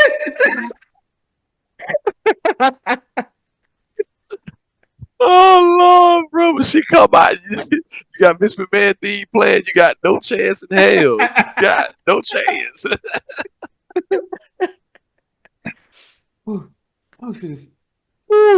Oh man, yo! Oh my God, dog. Yo, that is too funny. Oh shit, dog. But man, what's we call it, man? But dog, like back to Coach Tony. Okay, let's just put it for what it is. My man needed companionship. Okay, and my man was letting her know this $5,000 ain't nothing. Come on and be with me, baby. I got you. But she ain't want to do that. She was still far and hoping to get chose. She was making too much money. You could have just been chose by one dude because he could have been taking care of you. He ain't want sex all the time. He just wanted sex when he was stressed. That would have been good for her. But he's stressed all the time. That's a sugar daddy you don't want to give sugar to. That's what Tony was. Nah, she wanted to give sugar to that man. I mean, if she don't want to give it to him, she don't. I don't know. Somebody gave him sugar. He just had a baby. Yo. Like why? That nigga 84 years old. Still putting kids in the world. Right. Your mom and my actual daddy, bro. I got a sister that's 2 years old, bro, right now. Damn. Yeah, and the little brother that's my twin's age. Dylan is what, 11, 12? Yeah. My brother. I got a brother that's under my oldest. My oldest 14. So yeah, my brother he 11. He 11. I don't get it. I'm like, bro, you pushing 70. Please stop. Just stop. I don't get how these women is just letting my daddy just. I just don't get it. Like I don't get it. I'm like, he ain't got no money. That nigga he got that mouthpiece. He know what to say. But anyway, Or he just got the mouthpiece and it's just like, hey, Jazz, hey, yo, this nigga, this nigga I was here. thinking of Al Pacino because he's still having kids. He might have a mouthpiece and the money. Speaking of somebody that didn't have it, Bill Bellamy's character. And there was somebody his ED the whole film. I said he went from how to be the player to how to not get it up. That man, bro, had what? How many lines did he have? Like 1, 2? I know. I am the best wide receiver in the world. Yeah, that's all he kept saying.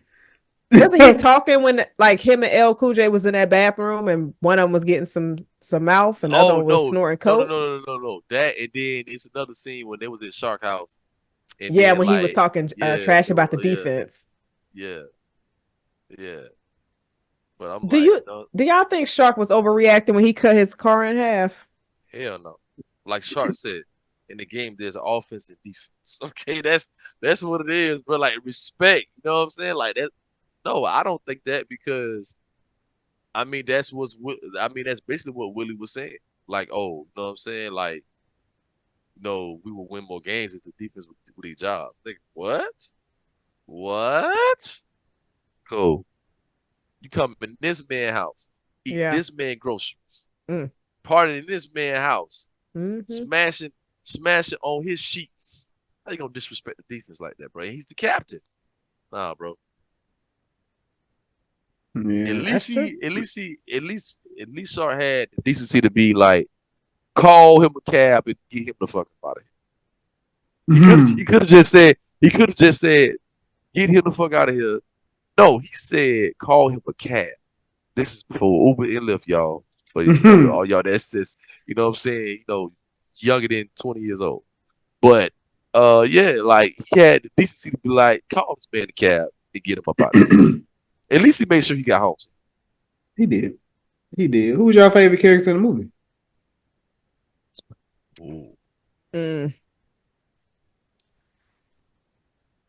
Damn. I don't think I have one. I'll say Shark.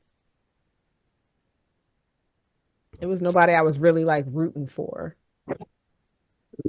Yeah. I think Tony.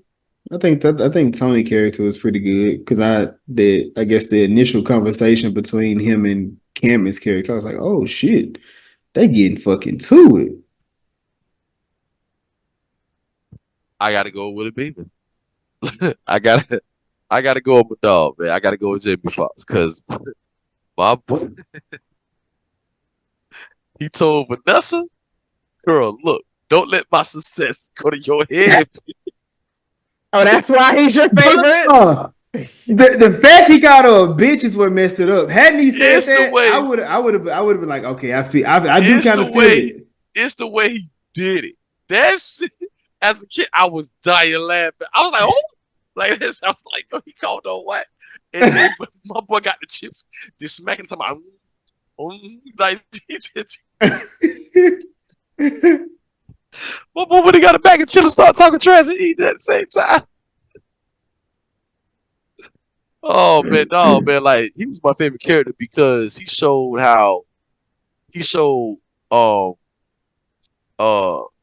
pride, like he showed how pride can make you fall quick.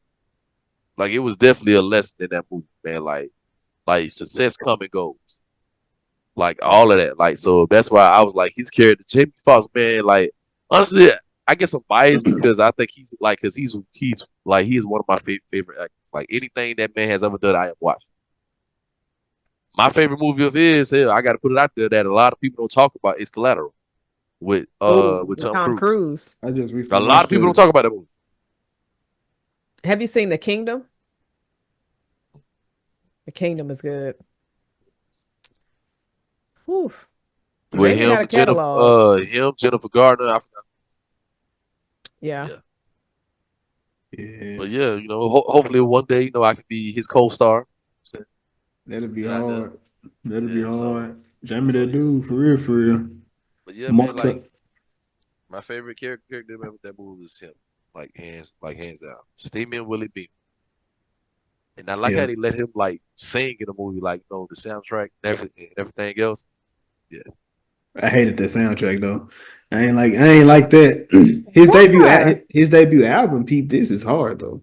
But I ain't like the singing on it. Any given Sunday. I was like, nah. You got him singing, you got LL rapping. Oh, shut him down. Ooh, yeah. Boy, shut him down. Hey, you can't hold me. But that song go hard, bro. That nigga LL. That nigga LL, man. He had to put a song on this soundtrack because he could not for Halloween H2O. Oh, for real? I never knew that. Actually, I don't think Halloween H2O even has a soundtrack, but I would assume he did not make a song for that soundtrack because what he gonna say? He's behind me, Michael. I mean, it can, we know Nightmare on Elm Street got a song by Will Smith. Yep, yes. How does it go?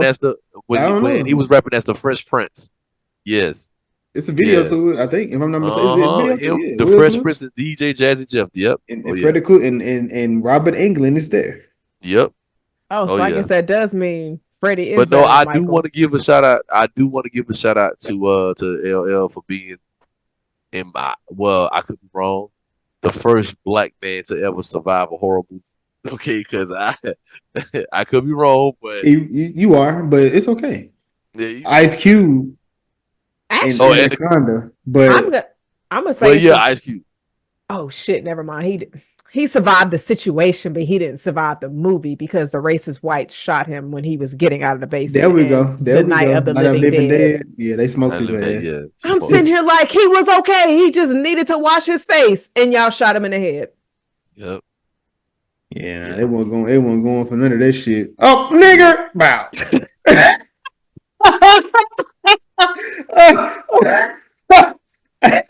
go to hell for that. You go to hell, bro. I'm gonna say, oh, nigger. Oh my god, that's funny. Was he a zombie? Shit, I don't know. Forgot to check. Like what? I don't know. He went there. Some bitch now.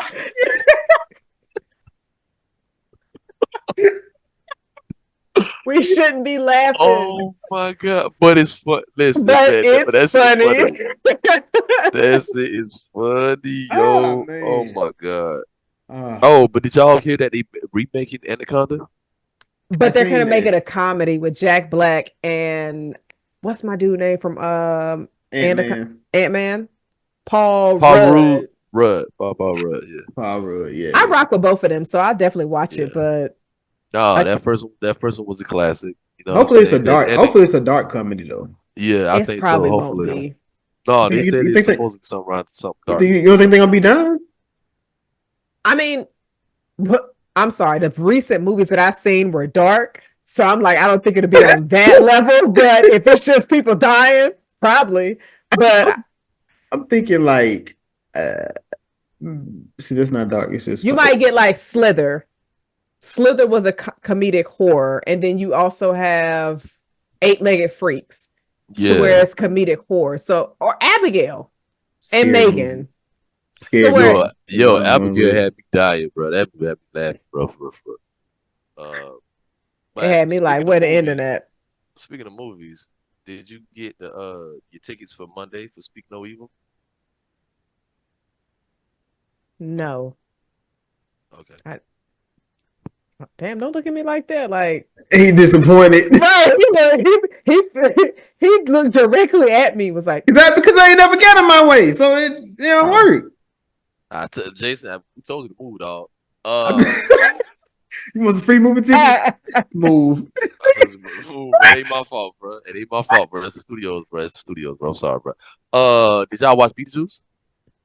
I didn't get to go see that, but by the time this drops, I'm gonna go see it. But I'm gonna go see it tomorrow. I didn't go yesterday. I went to NXT the rest of so yeah. Actually, I did see I could have purchased a ticket for it, but I didn't. I was at work. I couldn't go. Oh, good. It's all good, man. But no, man. But any given Sunday, man, like I definitely that was a time to be alive to actually watch that because I didn't see it in theaters. I saw that movie when that was on HBO. I watched it on the Scramble box. If y'all remember them. If y'all had one of them, I don't know if everybody had a Scramble box. Nah, nigga, my grandmama, boy, that brown cable box with the red numbers on it, bro. Yeah, bro, Yeah, we used to be grandma there. always had Showtime, HBO, Cinemax. Yeah, bro, Skinemax. Look at Cinemax. your freak ass. But That's what it's why called. did the grandmas have all them channels and only watch 5? They watch the same shit I every ain't even day. gonna hold you. I wasn't mad because I was like, bro, listen, I was not mad at all for that, bro. Like just in case of I guess like me, my brothers or my mama, I'm all. But I Oh, feel have you though. extra channels for when family come, they got something to Mhm. watch. Now that makes sense. I wasn't mad at it, but it was just like, grandma, why do you got more than you only watch the news? The Price is Right in General Hospital. You got them 2 channels. I ain't gonna Bro. lie. It's a good selection. General Hospital was fire in And the she was late watch and she was You early know watching what? And see, 2000s. Memphis Tigers. speaking of soap operas, this is why I support Tyler Perry. I'm gonna tell you why. Can you tell us Growing after up, the episode? no, God. I All need right. him to see this. I support you, Mr. Perry. We grew up on General Hospital and God in Light, all them type of shows. We never complained about it. Now that we have a black man doing the same exact thing, it's a problem. That's all I'm saying. I know what That's you're all I'm trying saying. to do, and I'm not going to block my black brother's blessings. So I'm gonna let you know do Yeah. your Tell thing. me your opinions after this go off. After, because I'm like, all right, we'll Nah. do it after. But do y'all think this speech and this final game going into the playoffs was very inspirational? Did it make you feel like, you know what, coach, I want to go out and play for you? Did it give you those vibes, Jason?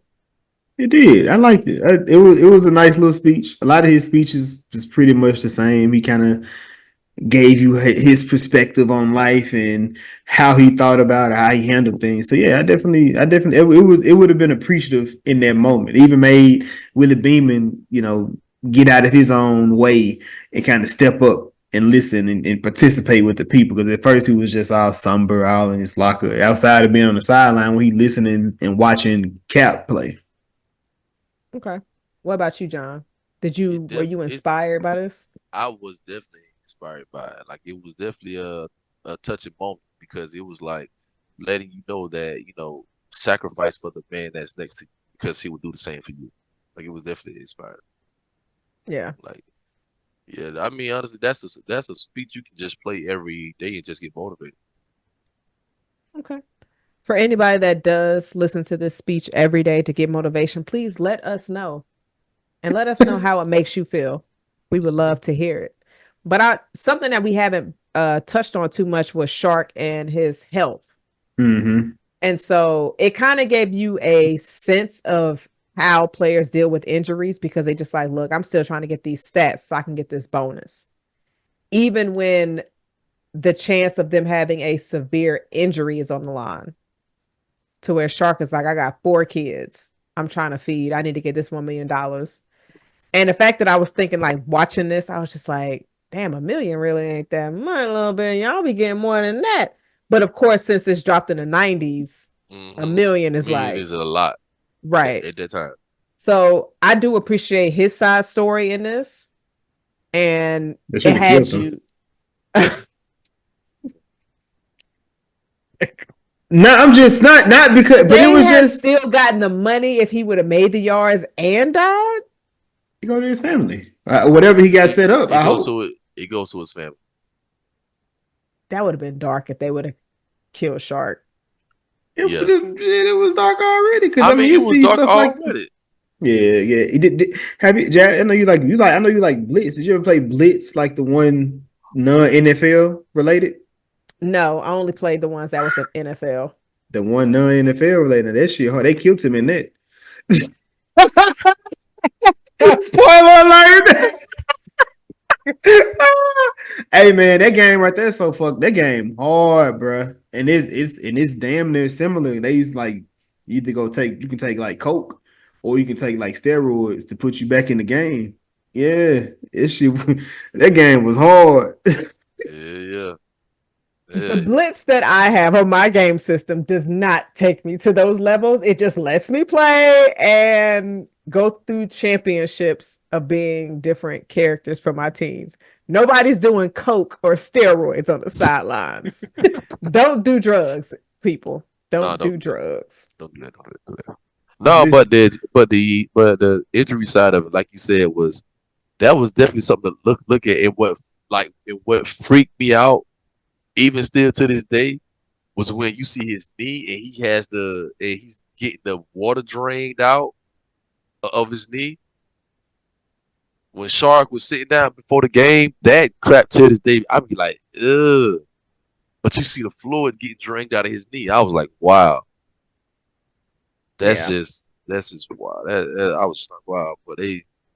But that goes to show you, but like even when he asked the doc for a shot, and the shot the doc was like, look, I already gave you the shot. And then the camera pans back to him and he was like, come on, doc, please. And you see the look in his eyes. Like bro, you really begging for another shot. But he do anything for his kids. He's trying to get that bonus. But then also in this scene, you see that the doctor that was once ethical, as he's going through this movie, he's becoming unethical because he's giving that extra shot. And you see him start to talk to cheerleaders on the sidelines, getting more attention. It's just like, damn, he's kind of falling in the same steps that I think the his other cousin doctor was. Yeah, because I think they said that they were related. The one who he kind of helped get fired, but exposed the cover up he was trying to do, not telling Shark about his condition. Because he was just like, he gonna say yes anyway, so what's the point of asking him? Which is kind of, I guess, as an athlete, that's kind of scary. But then also, you see all that money to your disposal. You just like, if I keep playing, I can still get that money. But if I have injuries, I have anything that's going to prevent me from getting that money, then that's a problem. Yeah. So it's just like, how much are you willing to put on the line for that money? Damn. Yeah. Would y'all be interested? Oh, what you got, Jason? I don't know. You go ahead. I was going to say, because I know we talked about this possibly being a show, but if they came out with a Any Given Sunday remake, that's a movie, like, would y'all be down to watch that to where I guess it's more modern day? I mean, but can you say it's more modern day? Like, well, I mean, because of the internet now, because of social media. So, but right. I mean, we kind of got that, but in a real life form. Because if you go on Netflix, they got a show called Receivers, and it's dealing with current receivers we got now, like Devontae Adams, I think, is on there. Bo Samuels, Debo Samuels, and I think Justin Jeffrey's on there too. And I forgot who else. Somebody else is on there too. But you kind of get a glimpse into their world, how they deal with stuff. So, but as far as like a movie, I would rather a show than a movie. Actual remake. Yeah, allow them to be able to flesh it out a little bit more. Yeah. Even if it's like, what's the show we watched? Jazz? The 5 powers in UK that. Supernatural. Supernatural. I mean Supercell. Oh, Supercell. Yeah, like Supercell. Like Supercell. Like they told you individual stories while not without devaluing the other characters in the same exact moment. Like, so it's still, you had a main person of each episode and still told the story of everything that's going on. So if you can do something as concise as that, I'm all the way in. I can't wait for season 2. Yeah. I'm glad they got a season 2. Yeah, I was just like, when is Netflix going to announce this? Because the show has been getting so much attention. It's already been announced and stuff. Yeah. No, I was saying. So they're doing their time. Yeah, it took them a minute. But no, I like, because I did the review on it and Rapman actually liked it. It's dope. So I was like, I think he commented on something. I feel like, it's dope. I thought he commented on something that John dropped. No, he did. He liked it. And he commented on it. So I was like, all right, cool. So yeah. That's dope because he's definitely active on socials. So Yeah, so but I would love, man. Yeah, I'm definitely trying to make some moves with for y'all. But you know what? I see it after we done with this right This here. So, guy here, man. But but now as far as with the actual movie, was there any other scenes or something that happened that that you stood out. guys that you wanted to Um, speak or touch on? um, man, what was that? Oh my God, hold on. It's coming to me. Um, I I'll let you think, John, but I do know like with Cameron Diaz's character, they kind of showed you the pressures for her to be the owner of the team and how her father always wanted a boy. And you see the kind of like distant or relationship that she has with her mother, who was obviously an alcoholic. And so her mom, every time you kind of saw her mom in the scene, she just like, it's not that serious. It's not that serious. This game took your father. It's taking you as well. So you kind of see the impact and the pressure that's on the owners of these teams. So it didn't make me feel bad for her though. Cause then she just somehow was just like, let me stop being an asshole to my mama at the end of the movie. what I like is how the relationship between her and Tony, Cameron Diaz character, the owner and the coach, like, and because she was really trying to push forward to the president of the future, but he was so hell bent on staying in the past, Right. and that's where it was like that dynamic, that relationship definitely showed. I guess you could say a father and daughter situation, somewhat, you know. So, but Yeah. I no, mean, that definitely the scene, the scene where the championship game, and I don't know if it's played, they'll give a championship game, but when when Cap got hurt towards the end of the movie, and she went in the locker room, yeah. and she was like, and she went to Tony was like, Cap is finished, da da da da da da, and then Coach was like, bruh, like stay, look, you were owner, stay a owner, let me deal with this, and then it took for Willie to come in and be like, Miss Paniachi, like he already told me I was going in. And right then, like she was quiet as hell, like, oh shit, I look stupid as hell. Did this scene remind you of possibly Jerry Jones and Dak coming in as Willie saying, I'm already starting? And I don't know their coach's name, but I think he used to be the coach for the Green Bay Packers. Because Jerry Jones is always at the front of the Cowboys, And like the that's the coach. Cowboys' downfall. It is I the thought I thought moment. that I thought that was, I thought I thought that was Jerry Jones that died when I who was watching this one. Said, "Oh damn, they killed Jerry. Life they done got it all right except this." Look, the moment he, Wow. you know what, I ain't gonna say it. I'm gonna leave that alone. I said I thought I'm like, oh shit, they got Jerry in this bitch. Nah, it was not Jerry at all. Just a nigga, just an old white man. But shout out to Terrell Owens was in there. Okay, I'm not tripping. That was him in there. Yeah, Okay, that looked like that nigga. I said, damn, that's like Taylor Lawrence. That nigga looked just yeah. like him. I said, let me. It That was a nigga lot look of just. football players in that movie, bro. A lot. See, I ain't even. I thought that was him, but I was like, nah, they couldn't have been him. He was in the No, league at that point, so he would have that was been. him. He was Cause on. they He shot was this dancing on the movie. star at that time. They shot this movie in the summertime.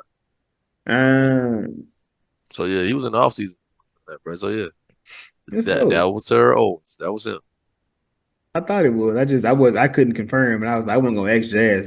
Shit, nothing like me look stupid here. I could have googled that motherfucking answer. Let me Google. Is Taylor Lawrence? Why would I make you feel Because I would make fucking somebody say, stupid? I would make somebody sound stupid to ask me that question. I would have been like, nigga, you lost your motherfucking mind. I ain't no motherfucking Taylor Love. So I'm glad he confirmed. I'm glad he confirmed it. Even look, I'm so fucked up. I don't even know, and I'm still gonna go off. Like, hey, this white dude like the nigga from the Legion of Doom. Which one? Oh, so him. Also, he was in the movie that y'all gonna go watch called The Program. He was in that too. Okay. Damn. Yeah, he was like one of the main characters in that thing too. Like bruh, when I tell you that movie tackles universities football, A boy. Yeah. Oh yeah. But it's also, well, you already mentioned it, but it was dope. You know, they went to Jamie using that booster as well, because that was a big thing at the University of Memphis when Calipari was out there. It was like, these boys, they out here, they got Mercedes, they got how are they getting this, and they ain't getting no money. Like, where they getting all these cars from? Man, look, y'all worry about the wrong thing, nigga. Derrick Rose out here, nigga. They got all types of shit now, my boy. They got all types of shit out Yeah, here. yeah. That NIL, boy, they doing their thing. They doing their thing. But unless you guys don't have anything else, we got to get to the question, which I think we kind of answered already. Was it good though? Jazz, I'm gonna start with you. Yes, I'm gonna say this is probably comes to mind one of the best football movies ever made because it gives you a wide scope of everything that comes with around football. So not just the team, but the owners, the coaches, the medical staff, the media, the sex workers slash prostitutes slash sluts or whores. No judgment. We love everybody. But we get all of that and how it comes together to where it creates one big puzzle picture. So I definitely think this movie touches on a lot of that. So yeah. John, was it It good though? was, yes, it was definitely good. It was great. Like definitely, like you said, like to me, it's the number one football movie ever. Like hands down. I don't think there will ever be another football movie that can be on this type of caliber with that cast, with everything. Like you basically said, like this movie touched on the world of football at the elite level. So yeah, it was definitely good. It was perfect. I'm gonna just say that. Yeah. Except those random flashbacks and pictures. They could have saved the I tell 25 maybe minutes this that them this might shits. this might have been a movie that started it for me. Possibly. Cause Oh, I was trying to understand why is these fucking flashes just coming up? Just like out of nowhere, Jamie Foxx. I wonder if that happened. Just a whole bunch of white men. Like, damn, you think about slave trade at this moment? Nigga, what? God damn. Just but that's random. not, Boy, say think about the slave trade. That's but he wasn't. hilarious. But he wasn't. But Jason, was it good though? It was. I was thoroughly enjoyed this movie at 3 o'clock this morning when I was trying to finish it. I said, "Nigga, I gotta be at work At here." 3? Look, Wow. I got home. I got off like 10:30. Made it home 11. I had 8. I said, let me check the time. I said, damn. Now I gotta finish this motherfucker. And I had to be at work at 5 this morning. I said, oh, that little window. I said, let me dedicate it. But this is what the Was It Good Though podcast is about. Dedication. That's the only way you can make it work 118 weeks straight. Jazz, did you have what is it called? What did you think What'd those? you think though? I only had one, unfortunately. Pussy. Sh- Pussy. shout out to Rovi. He said 8 out of 10 movie. I personally like Friday Night Lights better. But it's okay. He still gave it a high score. But I feel like a lot of people when they're picking their movies, because this is one of the ones we put as a poll, Any Given Mm-hmm. Sunday or Friday Night Lights. So of course, Any Given Sunday won. But I think Friday Night Lights is also a great movie. But this just gave us more of a peek of a lot of things behind the scenes. It So did. Mhm.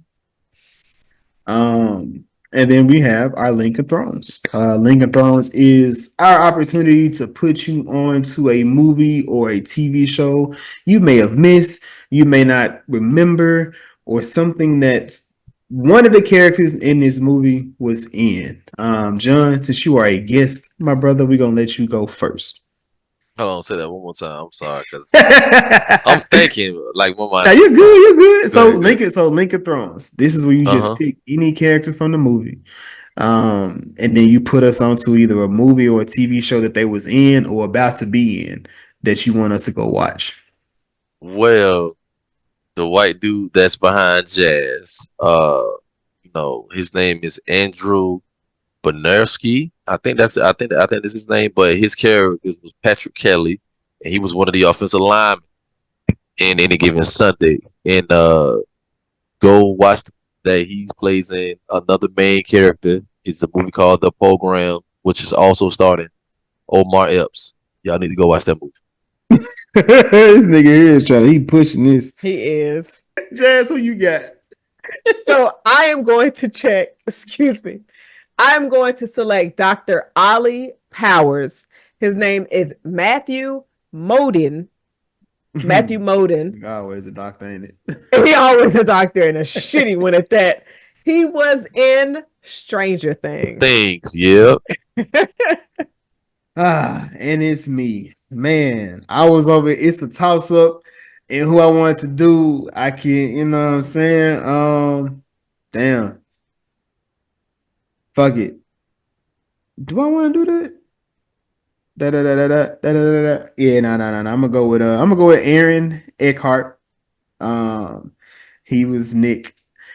He was in Olympus Has Fallen with Gerard Butler. I really enjoyed that movie. I ain't know there was like 8 of them hoes afterwards. I said, they need franchise these bitches.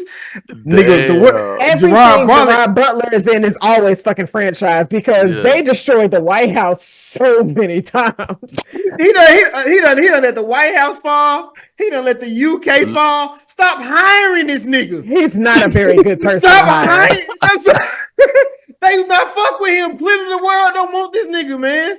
Everything is like he's qualified. But Channing Tatum was in one of those movies, if I'm not mistaken. White House Down. Channing Tatum and Jamie Foxx. Jamie Foxx was the president in that movie. And I ain't gonna lie, I did not like the. Listen, I don't like what they did with Jamie Foxx post as a Ray. president. No, post Ray. Ray. I don't like a lot of things that has happened for Jamie Foxx after his Oscar win. No, bro, what you mean? That man had Collateral after that. That's one. He had what's the movie with she just named it earlier.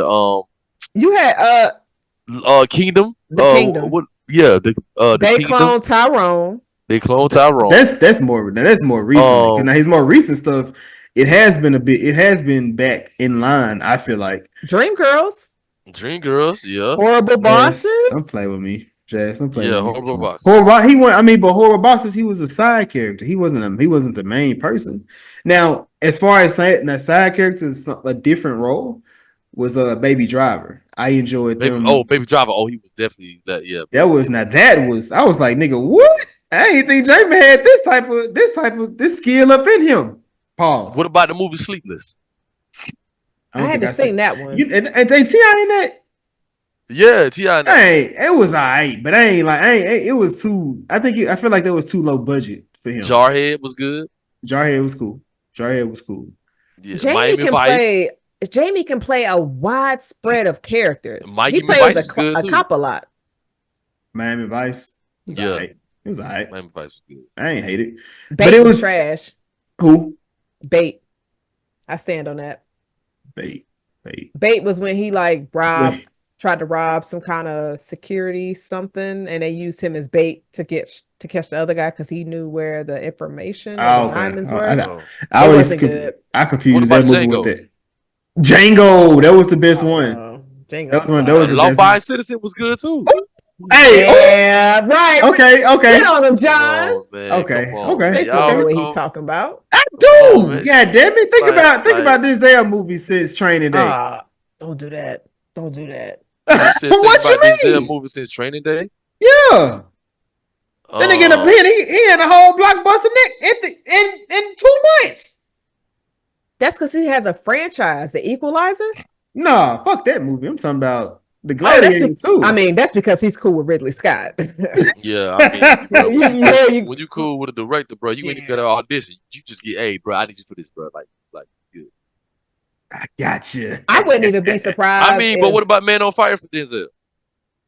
I said that's my point though. Man on Fire, my favorite. Man on Fire is my favorite Denzel movie ever. So, don't kill me. Man on Fire just seemed like the movie they were trying to give Denzel because they saw him as a villain in Training Day, and then Man on Fire dropped immediately after that. Not saying Man on Fire was bad, but I feel like they were trying to still move that on the steam of Training Day, if that makes sense. Because he did just win an Oscar for that, of being a villain, because we never really saw Denzel as a villain, but then they gave us a semi-villain trying to do a good thing. And then we see how that ended. So I was just what about Safe House?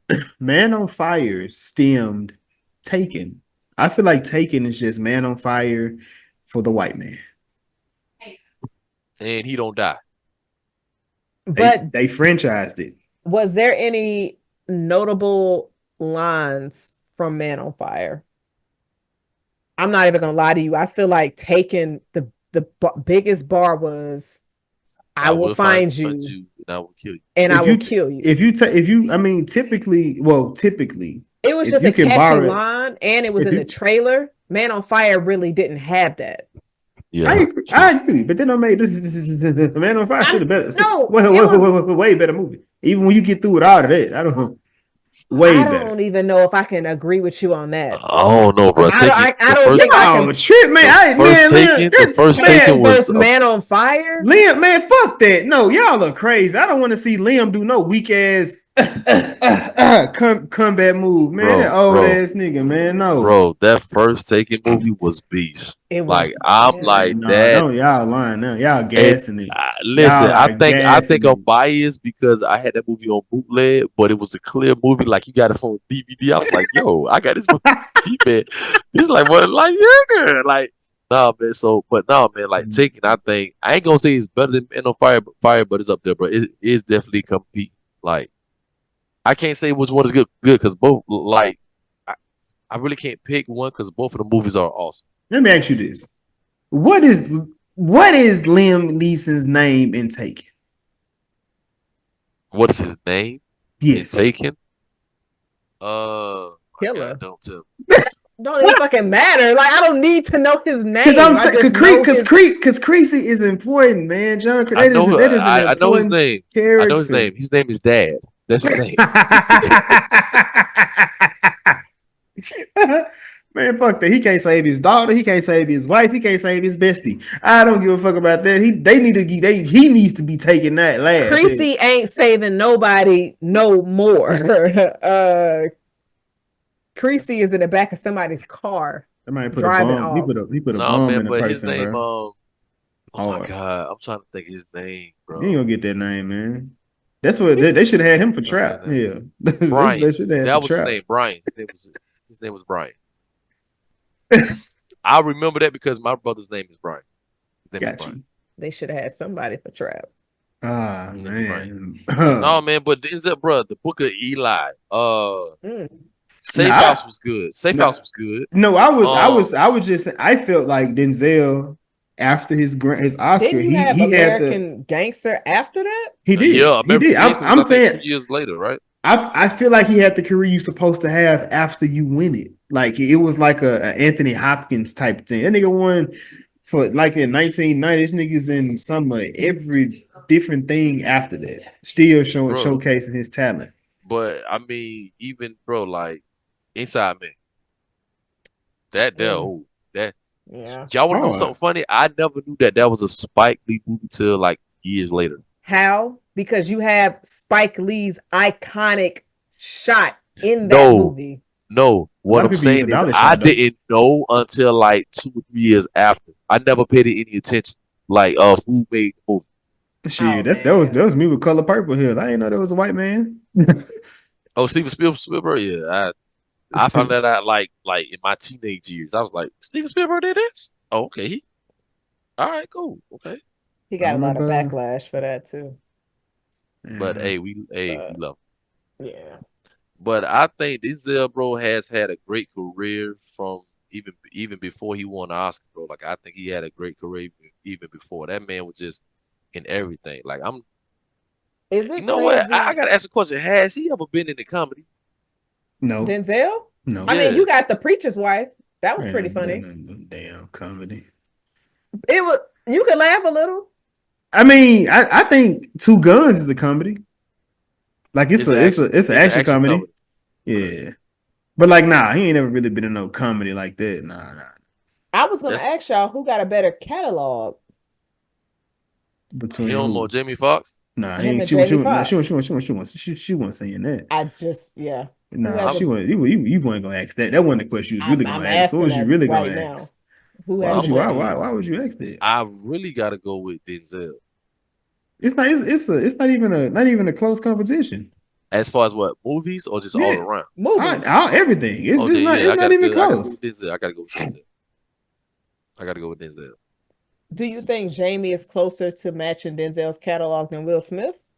Hell yeah. Do you think Jamie is the closest from anybody that can match Denzel's catalog that's a black actor? I can't see Samuel Jackson yet. Samuel. Jamie Foxx. I ain't gonna lie, bro. Jamie is Jamie's him. Only person that's gonna be close to, you said catalog, like movie. Yeah. And somebody that's able to diversify their catalog. So honestly, you got Eddie Murphy. I'm gonna be honest with you. I'm gonna be honest with you. If you talking about total package, I'm putting Jamie over Denzel. Because think about it, Jamie can do everything. Literally, there is nobody like him except for Eddie Murphy. There is nobody like, and I would still put Jamie Foxx over Eddie. Over acting wise, I mean, hell, even singing. Jamie is one of a kind talent. Let's stick to one talent. We ain't gonna throw singing in there. Okay. So I'm gonna go. He one of one. I'm gonna go acting. I gotta go Jamie. Yeah. So talent wise, as far as actors, actresses. Actresses. That's oof. I would like to see Jamie in a. Well, I gotta see Jamie in a more serious role. I feel like more serious than what? That's what I'm saying. I want to see. I gotta watch like some of his more serious roles a little bit. I would like Law. I mean, you've seen Law Abiding Citizen. Yeah, but he was kind of silly still. Where was there a joke in that movie? Niggas was dying everywhere. They don't mean he's not gonna make a joke. It was like, but they was his like friends. So Jason, he was making the jokes. They still gonna add some jokes in there. You know what I mean? Like, have you seen The Kingdom? I have, but it's been a while. I gotta check. I'm just saying I need to watch some of them because when I look at Denzel, that's what I look at. Like him, it's typically more serious, the fatherly role type shit. Like I will say, Jamie doesn't have too many movies where he was very heavy-handed with being a parent. Now y'all can correct me. Denzel definitely has that, and I think Will Smith has that as well. The last movie he was in. Day night, day walker, day night, day shift, whatever it was with the vampires. Power. Day shift. Power. He wasn't a father, but he was a father figure in Power. What's you talking about? Day shift with the vampires. With the vampire, him and Snoop Dogg. Yeah. No, you mean Project Power on Netflix? Project Power is a different movie. Power. That's a different movie, but he was a father figure. He wasn't father. He was a father figure. Yeah. But I mean, would you put that up against John Q. or Will Smith in the movie where he was? Never seen it. Never seen what? What she was going to say? The movie where he portrayed Serena and Venus Williams' father. I thought you was going to say. I got a poster too. Hold on. I think that's what it is. I thought you King Richard. I thought you was going to say King Richard. King Richard. What's the other damn movie he was in? Jamie Foxx. Pursuit of Happiness. Pursuit of Happiness. That either. I haven't seen either. What? I haven't seen that or King Richard. There's a lot of Will Smith movies I have not seen, unfortunately. Oh my God, man. I can't watch the sad ones because if I know it's gonna be sad, I ain't got time for that shit. Unless I'm in a sad mood. But nah, man. Pursuit of Happiness was definitely 7 pounds. Shoot, I was teenager. 7 pounds was good. I did not expect that ending, but 7 pounds was good. Concussion. I ain't seen none of them. Concussion was straight.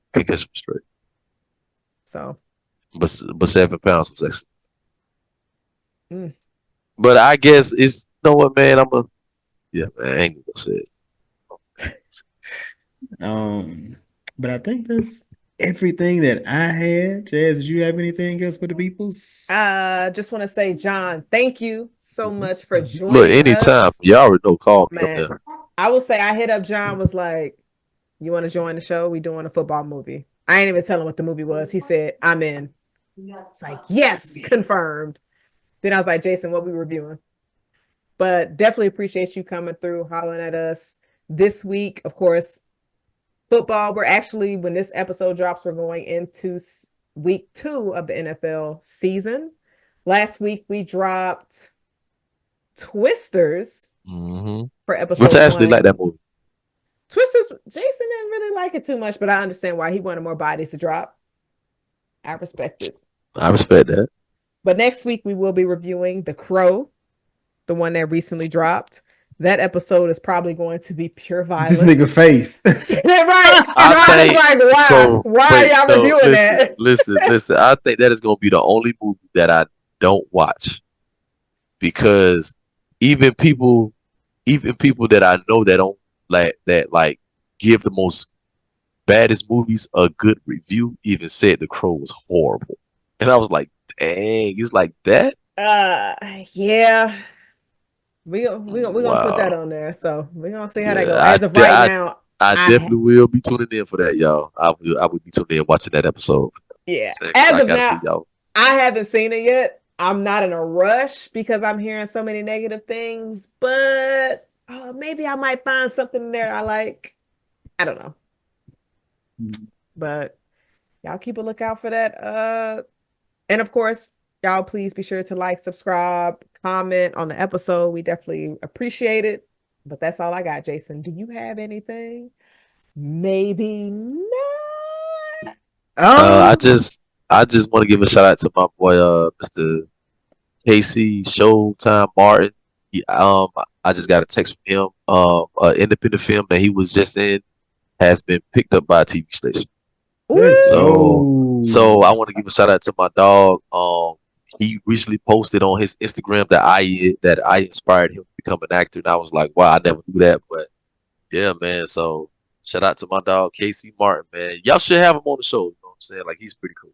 Shoot us his information. Definitely, we love to promote and show love to other creatives for sure. So we could drop this clip and tag them, and then I will go ahead and put this out here when it's my time to walk the red carpet and do all those other things. I will I am promising, like I am making sure that it's my mission to make sure that y'all on that red carpet doing interviews. But just make sure y'all show some bias to me. You know what I'm saying? So yeah. I like that. I did great. I like that. Oh yeah, I'm definitely. You better do great, because I'm gonna tell you. Hey, you nigga, get back in there and do that scene again. No, man, but keep it 100, man. If I'm in something and the movie is bad, I need y'all to text me like, hey, John, I just saw this movie you was in, bro. It wasn't great, bro. We ain't gonna review this one, dog. We got you. we got you this time. We gonna promote it. We ain't gonna review it though. Yeah, man. But thank y'all for having me. You know what I'm saying? It's always fun doing this. You know what I'm saying? Like, anytime I get a message from you or Jazz, be like, hey, you want to be on the show? Cool. You know what I'm saying? I'm down for it always. Hey man, we appreciate you just taking out time from getting your dinner, and hanging with the family. Just getting a piece of your time, man. So go ahead, get into that plate.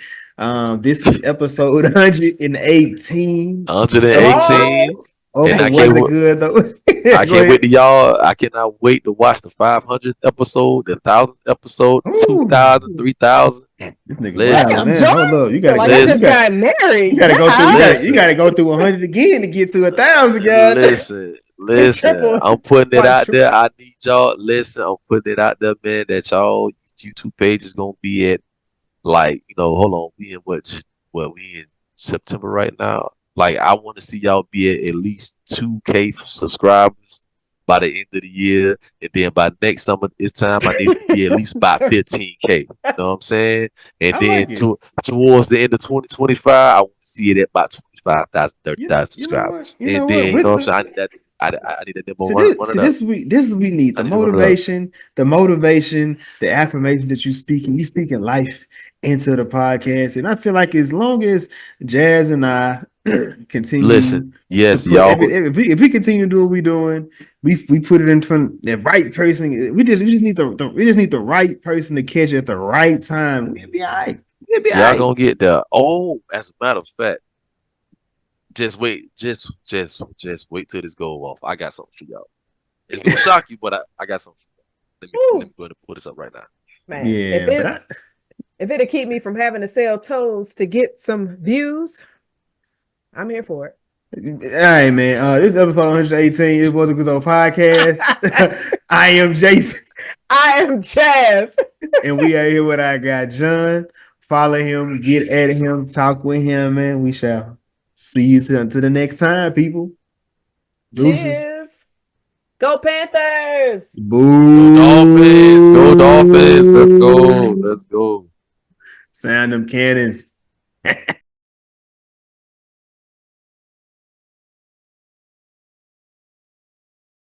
Like, cause I'm telling you, like that movie that's a.